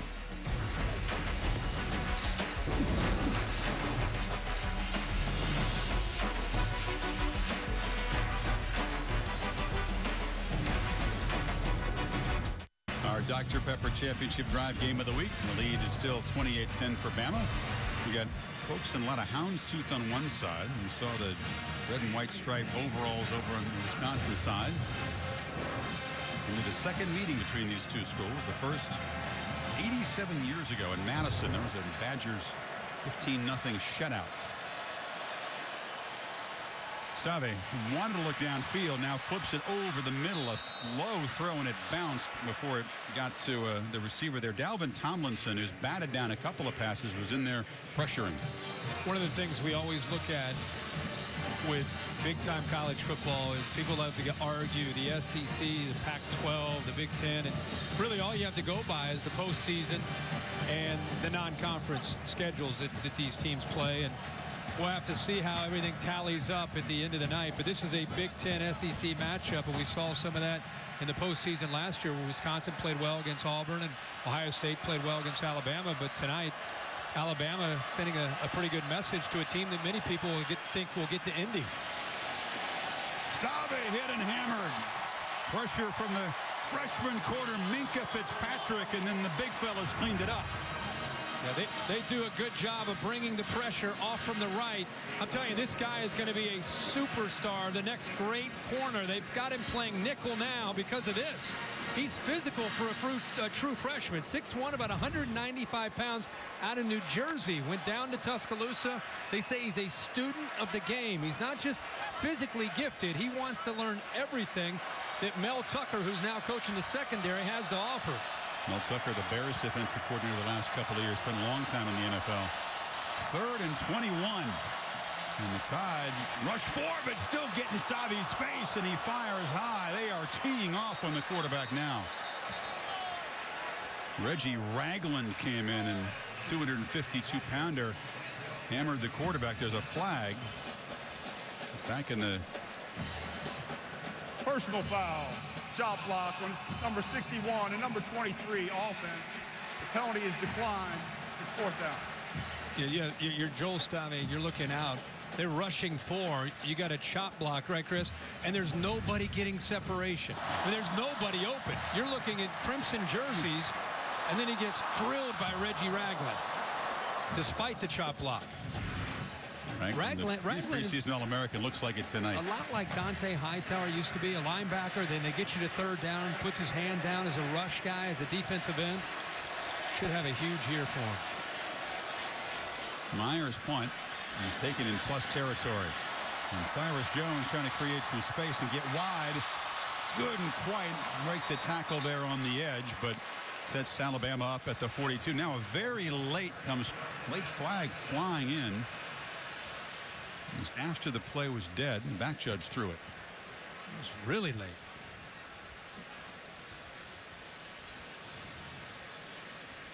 Ragland told me he was really looking forward to this kind of game. After the play was over, unsportsmanlike conduct, number 14 of the kicking team. 15-yard penalty. 1st down, Alabama. Timeout.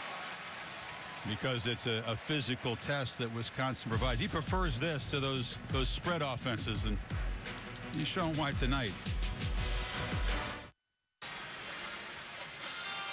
Gone from daylight to nightlight, the Goodyear blimp.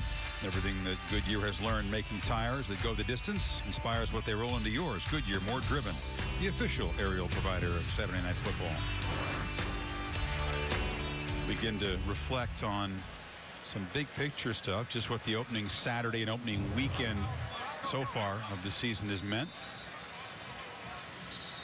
Alabama, after that penalty, the dead ball foul after the punt, has the ball at the 27-yard line, trying to build on the lead. Second possession for Cooper Bateman. Nice drive the first time, but field goal attempt just missed.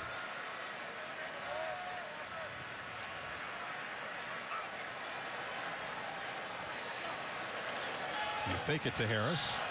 And now flip it to him, but the throw is behind him. He had to turn around and then kind of disrupted everything. Down, no fumble. Harris tackled at the 31.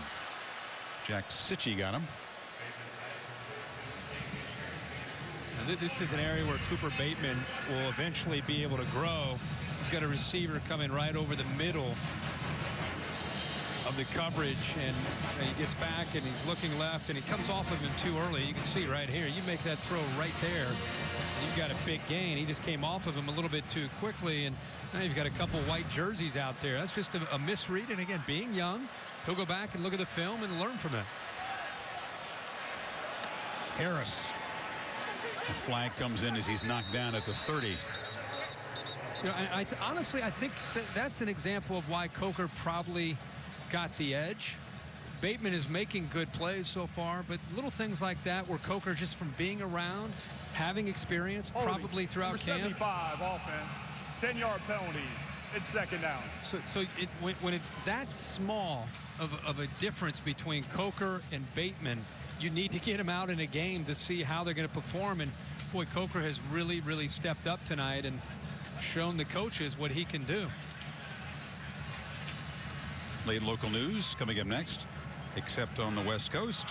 ESPN Sports Center will have highlights of the busy day. 3rd holding penalty on the Tide. That's something they will not be pleased about when they look at the tape.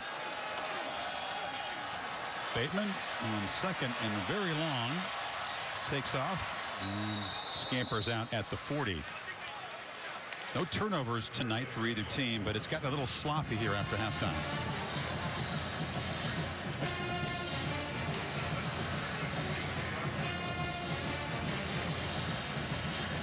There's so much talk coming into this game about the quarterback position, and you know, in Alabama there's a lot of folks that try to read the tea leaves and get a peek at every practice and draw conclusions, and Saban was very secretive. They don't release really the stats of the scrimmages, Kirk. They didn't allow any of these guys to do any interviews before the opener.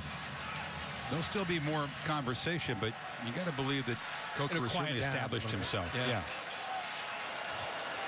Drake spins free. Kenyon Drake has room.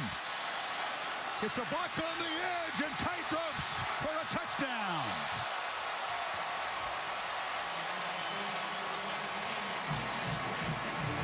Hey, we talk about Drake and how he's got a burst and he's dangerous in the open field, but you know how that play started? He was wrapped up. Here he shows an ability to get through. Look at that right there. He's down, but he doesn't give up on the play, runs through the arm tackle, and then this is what he's known for. You get in the open field, you try to slow him down. He stays in bounds, but the acceleration down that sideline, he is beautiful out in space. It came on a 3rd and 26. They get a 43-yard touchdown run. So after Derrick Henry scores 3 times, his backfield mate, the senior Kenyon Drake, joins the party, and the Tide are rolling now up 25.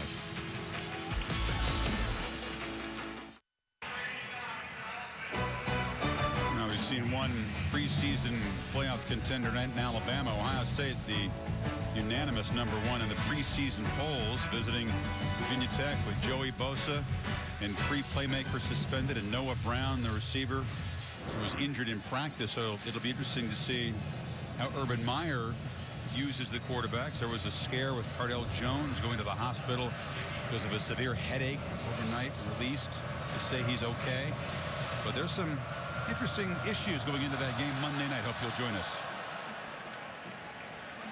Jamerson, too deep to bring out. Let's take a look at our Pacific Life game summary. It's been pretty one-sided, especially in the second half, where Alabama has pulled away. It's been a big show tonight by the running back Derrick Henry. A career night, 13 carries, 147 yards. That's averaging 11 yards a carry and 3 touchdowns, a couple long ones. And how about the Bama defense? Look at that, allowed 8 rushing yards against the Wisconsin team with 3 sacks. They have pinned their ears back in the second half and made life miserable on this Wisconsin offense. Yeah, Badgers, Kirk, just 20 yards total offense after halftime. And Bama has outscored them 21-3 after the break. Erickson comes in motion. They hand it to him. Can he get the edge? Yeah, Erickson showing the speed, finally muscled out near midfield. Heather? Hey, Chris, you mentioned that we haven't seen much of Corey Clement. The reason why the running back for Wisconsin has a left groin pull, doubtful return, which is definitely frustrating for a player that's already been battling an ab strain and has been chomping at the bit to move from Melvin Gordon's backup into the spotlight this year. He'll have to wait a little bit longer. It is a disappointment. He was fighting through some pain, an abdominal situation that he had an MRI for, and now a groin that I hope isn't a lingering problem. The LSU game a year ago, Gordon had to leave the game with an injury. They use a wide receiver, Kirk, to get a 25-yard run, by far their longest of the night. Right. And I happened to look down and watch Nick Saban after that long run as Heather was giving her report, and he was, needless to say, pretty fired up with his secondary for not sealing that edge and allowing Erickson to get to the outside. You know, Nick has been, and sometimes he's tougher in these kind of games, coaching, when he's up by 25 with 7 minutes to go, than the games that are close. That's a great point. He will never stop coaching. Deal, work in the middle, inside of 7 minutes to go.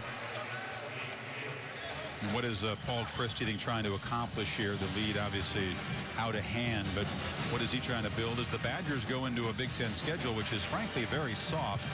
They'll be favored in almost, if not all of their games going forward. Exactly.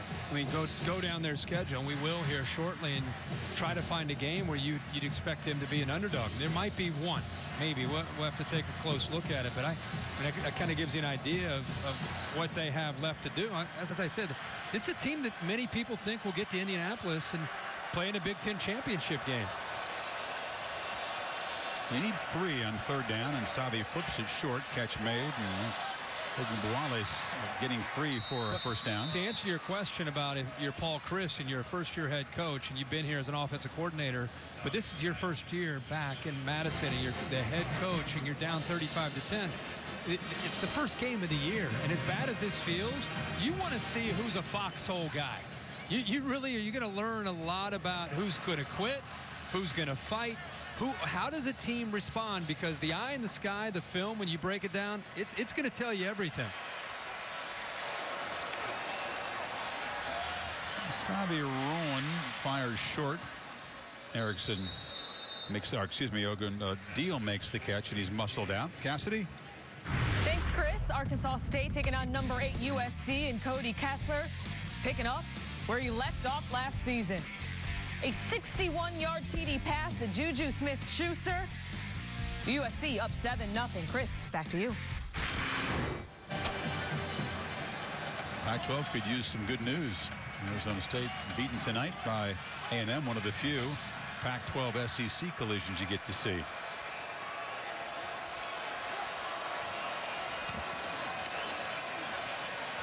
Stave files far side, and the catch is made. It's Jazz Peavy, a sophomore, making his first catch of the night inside the 15. Well, there's the arm strength and what the coaches really like about Stave. To think that Joel Stave last year was just trying to kind of be able to complete a pass 5 or 10 yards downfield, and now look at that throw. I mean, you're at the right hash, and you're throwing about a 15 to 18-yard outcut towards the boundary. Plenty of arm from Joel Stave.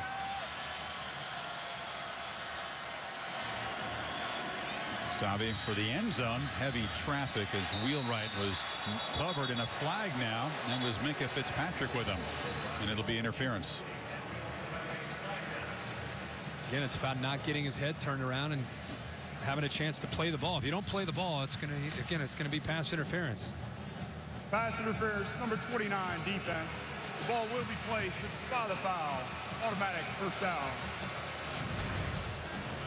Watch his head. And very talented young man, Fitzpatrick. Not only the shove, but he never even found the ball. Look at this. Look at this view right here. Pylon inside cam. The pylon right here. Boom. Uh-oh. It can take a beating. Is it alive? No, it's alive. It's okay. Those are the cameras they put in NASCAR cars. They can take a collision. So 1st and goal. Stave across the middle, caught for a touchdown. See, that's what you figure out if you're Paul Chryst. You're not going to come back and win this game, but you like to see your team keep fighting, keep playing to the end of the game. And he just saw that in that drive right there. Rob Wheelwright, the junior out of Columbus. And they will not stop coaching on that Alabama sideline. That defense gave up the big run to the wide receiver. Pass interference penalty setting up Stave's 2nd touchdown pass.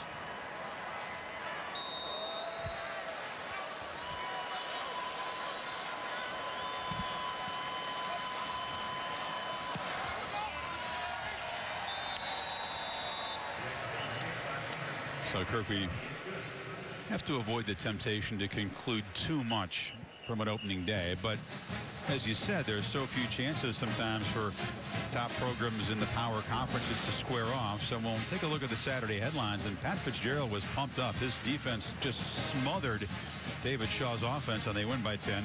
You loved what you saw from Josh Rosen at UCLA. My gosh, for a true freshman who was in for the spring, he played about as well as you could ever imagine a true freshman in his opening game. I mean, 28 of 35, and the throws that he made, wait till you see the highlights. BYU going on the road, a Hail Mary to be able to win in Lincoln. But Taysom Hill injured. Taysom Hill out for the year, a tough loss. But the Pac-12, Arizona State, a team that I thought could get to the Pac-12 championship game, maybe even the Final Four, losing today in Houston to A&M.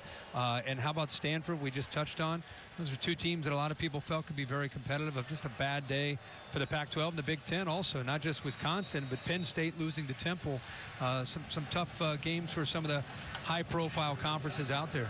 Texas maybe not expected to win at Notre Dame, but the Longhorns didn't look real good. And Malik Zaire, who takes over a quarterback, as many incompletions as touchdowns tonight. He was 19 of 22.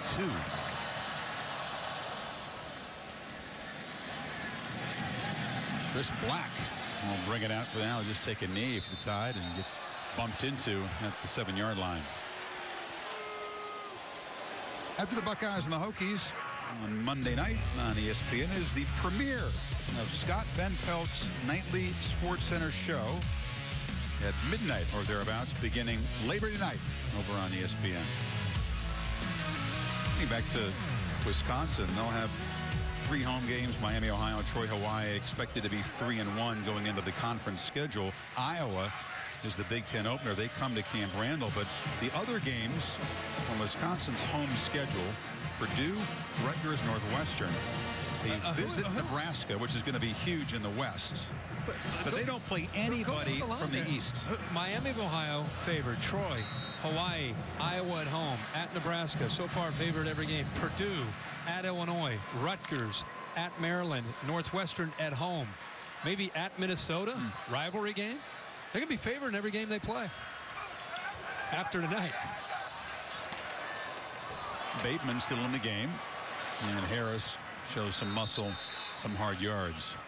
You know, the FPI, the Power Index, gives Alabama the toughest schedule in the country preseason. Middle Tennessee not a big part of that. They have Ole Miss. That's a ESPN primetime game. It's the SEC opener. Of course, that was a payback opportunity for the Tide after the loss in Oxford. But look at that. Ole Miss at Georgia, Arkansas at A&M, Tennessee, LSU, at Mississippi State, at Auburn.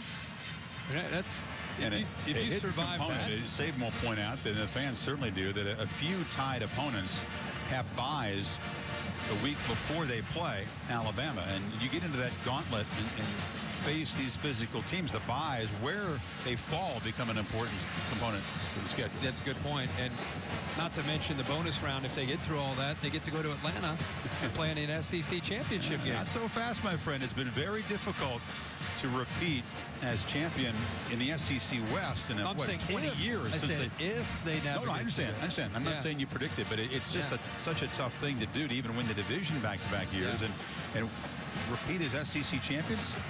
Got to give a couple decades. Right. By the way, I just got a text from Lee Fitting saying College Game Day in East Lansing next week for Oregon and Michigan State.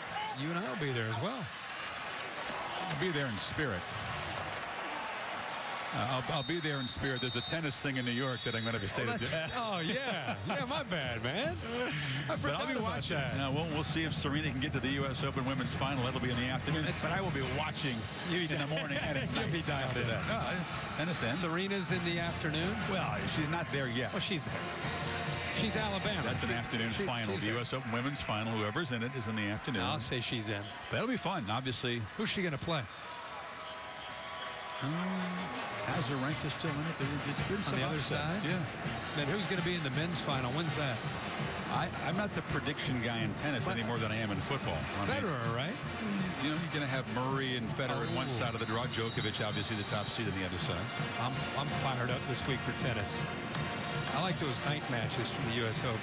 They're fun. I know. You told me you're a week 2 guy. I expect some texts. You'll have them. I'll be that guy firing away at midnight. I'll be that guy watching. So 4:19 to play. You certainly hope that out of this game, Michael Caputo, their captain, their safety, who who dove in there to make a tackle on the second play and got a cut to his face, and you can see him right there next to his coach. We certainly hope that isn't a serious injury. He's going to get back on the field after they check him out, because that will be a key for this Wisconsin defense. Harris powering near the marker. They're going to spot it right about the 17 where he needed to get. It is a first down. Caputo tonight was his 29th career start, all conference last year, and a guy that, you know, with a veteran secondary, Still trying to be a leader over there. He's still out there coaching with the concussion. You know, he's involved, but let's hope that he's able to come back. It was a little bit of a scary moment. It was first or second play of the game. Yeah. He got hit when he tried to tackle Derrick Henry. He went into the wrong side of the field. He went over to the Alabama huddle. That's a red flag. Yeah. Play clock running down. Does Bateman see it? Now they saw it on the sideline, and Kiffin calls a timeout. That's part of the learning curve, too, getting organized out there. There's a flag. Nick says we get the timeout called. Let's go back to the Caputo injury for people that didn't see this. This is here he has 7 coming up, boom, right there, and he lays flat on the ground, and then he worked his way back to the huddle. His huddle's all the way to the right. And he still wanted to stay in the game, but the prudent decision made. Such an emphasis as it should be. Player safety, especially involving head injuries. Controversies in several sports, not just football. There's lots of concussions in soccer. Yeah. In hockey, and those sports traditionally have not paid even as much attention to it as you do in football. But that hopefully is beginning to change. We don't know the severity of it, but it was certainly enough for them to flag him and take away his helmet a couple plays into the game. You know, for Alabama, the big buildup tonight for us in the open and early in this game was they lost so much with Blake Sims and the receivers and TJ Yeldon. They lost their top 3 receivers. Who would step up? And we did have some guys step up without a doubt tonight. We're going to officially review the spot. Was he down before he got the first down mark? You can see he hasn't touched yet. He gets a good look. He's still driving those legs.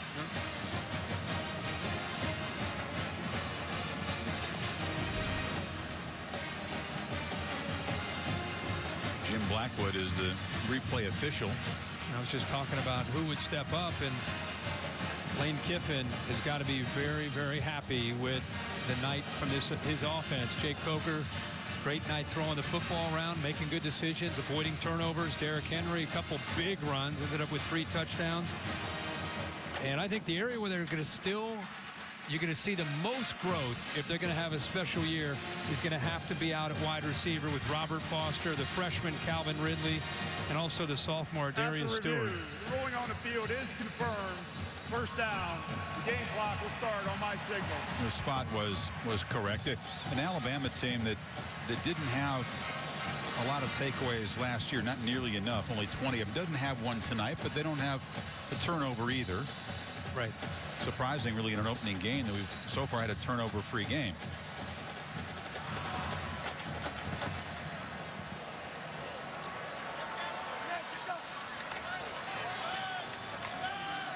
And flip it short, and the catch is made by Ty Forney-Smith, the tight end, and a nice gain. So they're making these very comfortable throws for Bateman. And if you think about Jacob Coker, you think about if he came into this game and laid an egg early, it would open up the door for Cooper Bateman. That's how much pressure was on him to perform well in his first start, as a guy has been sitting around for the last 3 or 4 years, and he stepped up and delivered with that pressure on. Cassidy Hubbarth with the Ford wrap-up after the game. So if you're an Alabama fan, you feel a whole lot better perhaps about the quarterback position than you felt 4 hours ago. The Alabama coaching staff, for that matter. Yep. Harris hit in the backfield. Immediate penetration by Vince Beagle, the man of many hairstyles. He carves that W in the side of his head. He said he's going to try a little something different every week here to keep the teammates entertained.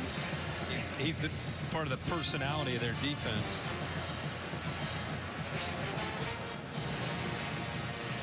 You know, Beagle is the personality. We talked about Schobert, who's an outstanding outside linebacker on the other side. He's kind of a little bit more low key, but my man can throw it down when it's a slam dunk contest. That was crazy. Harris again chased in the backfield. I mean, this the football team had a slam dunk contest, and an outside linebacker said, hey, I can handle this. Oh, I love the reaction from the team. Let's say they maybe didn't expect to see that from old Joe. Yeah, fair to say. How many outside linebackers can do that? High school. Not that many guys in college basketball can do that. That was pretty. 6'2". He's only 6'2", yeah. He's got to get 236 pounds in the air to do that, too.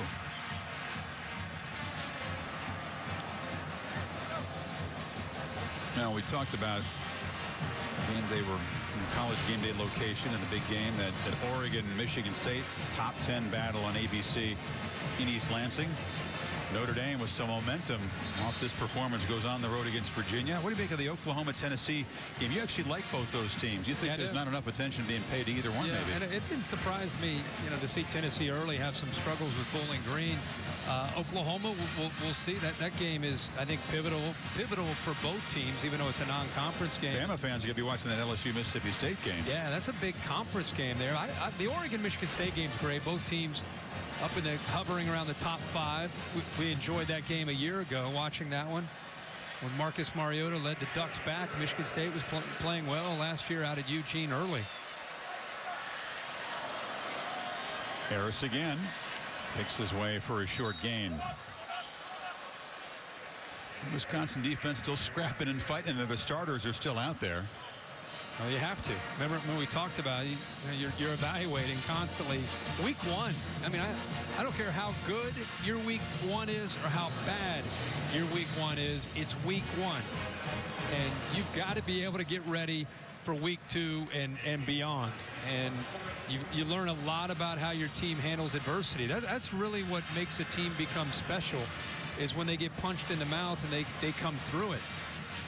You grow together as teammates and coaches when you go through some tough times, and you don't give up.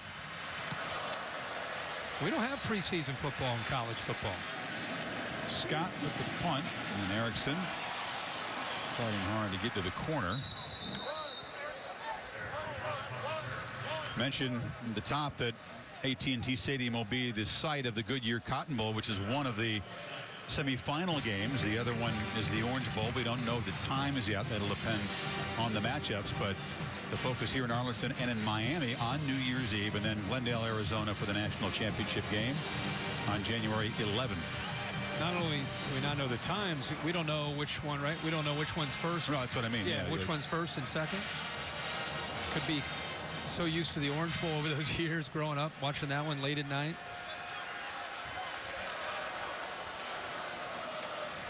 So Stavi, with 1:11 to go, finds Erickson again. That's been a good combination.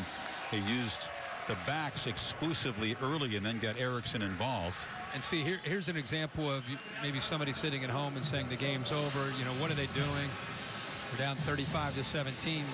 It's not about trying to score and make the score look more respectable. It's really more about, okay, we're playing Alabama's defense. We have a chance to work our 1-minute offense here to try to get down the field against a really good defense. Let's instead of just killing the clock, let's work. Let's try to get a little bit better. They fire downfield in heavy traffic. There's the first turnover of the night, and Eddie Jackson is off and running. Knocked down at the 20, and a flag comes in very late. Another one as the safety converted cornerback creates the first turnover of the evening. Stave just throwing it into traffic in desperation. Playing man after the interception, illegal block in the back, number 21 of the intercepting team. 10-yard penalty for the spot of the foul. First down, Alabama. They're playing man-to-man, Chris, underneath, but both the safeties, Smith over here and Jackson, who ends up making the interception, off to the right. They're just going to sit back and kind of read the quarterback's eyes, playing a little bit of center field, and ball is overthrown. It's sailed a bit and right into the hands of Eddie Jackson.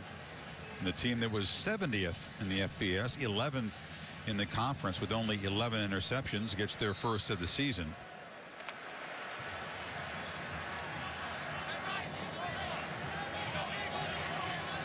going to get a look at the third quarterback this evening. It's number 11, Alec Morris, a junior from Allen, Texas. So they give the Texas native a few snaps here in the final minute in his home state. Harris is knocked down. That's a nice gesture. He was in there competing. In fact, many people thought that Alec Morris might actually win the starting job. Ended up running third in the competition. But he gets back to his home state, and you can say he got in the game. He did. He you know, they started with 5. They worked their way down to 3 and eventually down to 2. But Alec Morris he was battling. He really was. He didn't do anything to hurt himself at all throughout camp. I think at the end of the day, the other 2 may have a little bit higher ceilings with their physical abilities. And they said this was a solid guy. Really avoided bad plays, which is not easy against Alabama's top defense in practice. Harris shows a burst and gets down near the 25. That'll do it. So Alabama busts open a close game at halftime and overpowers Wisconsin with the running game. Corey Clement really limited.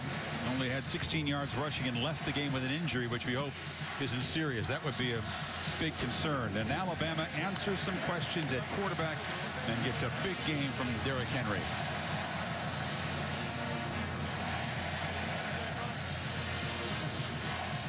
Let's go to Heather with Nick Saban. Chris, thanks so much. Coach, congratulations. What kind of tone does this win set for the season? Well, you know, I think that in a game like this, you know, you're always going to go back and say, where are we? Where do we need to improve? What are the things we did well? What are the things we need to do better? And there's certainly a lot of things that we could do better in the game.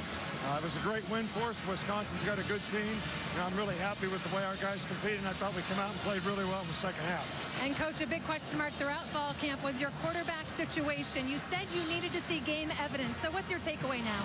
Well, I thought Jake played very well. You know, Cooper probably didn't have the same opportunities as he had, but I'm really pleased with the way Jake played. He made good choices and decisions out there, and, you know, hopefully he'll only get better, and so will Cooper. And what are your thoughts on a 2-quarterback approach moving forward?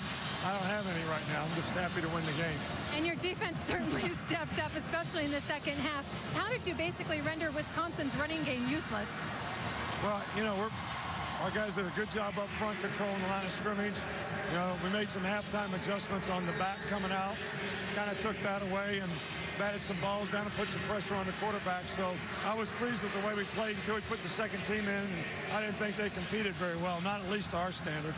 Coach, congrats on the win. Never satisfied. I love it. Thanks, Coach. There's Corey Clement, who was really limited. Wisconsin not going to succeed very often, Kirk, when they have 40 yards net rushing, and 25 came from a receiver on one play. Next test for the Tide after a Middle Tennessee State game is going to be a home game against Ole Miss.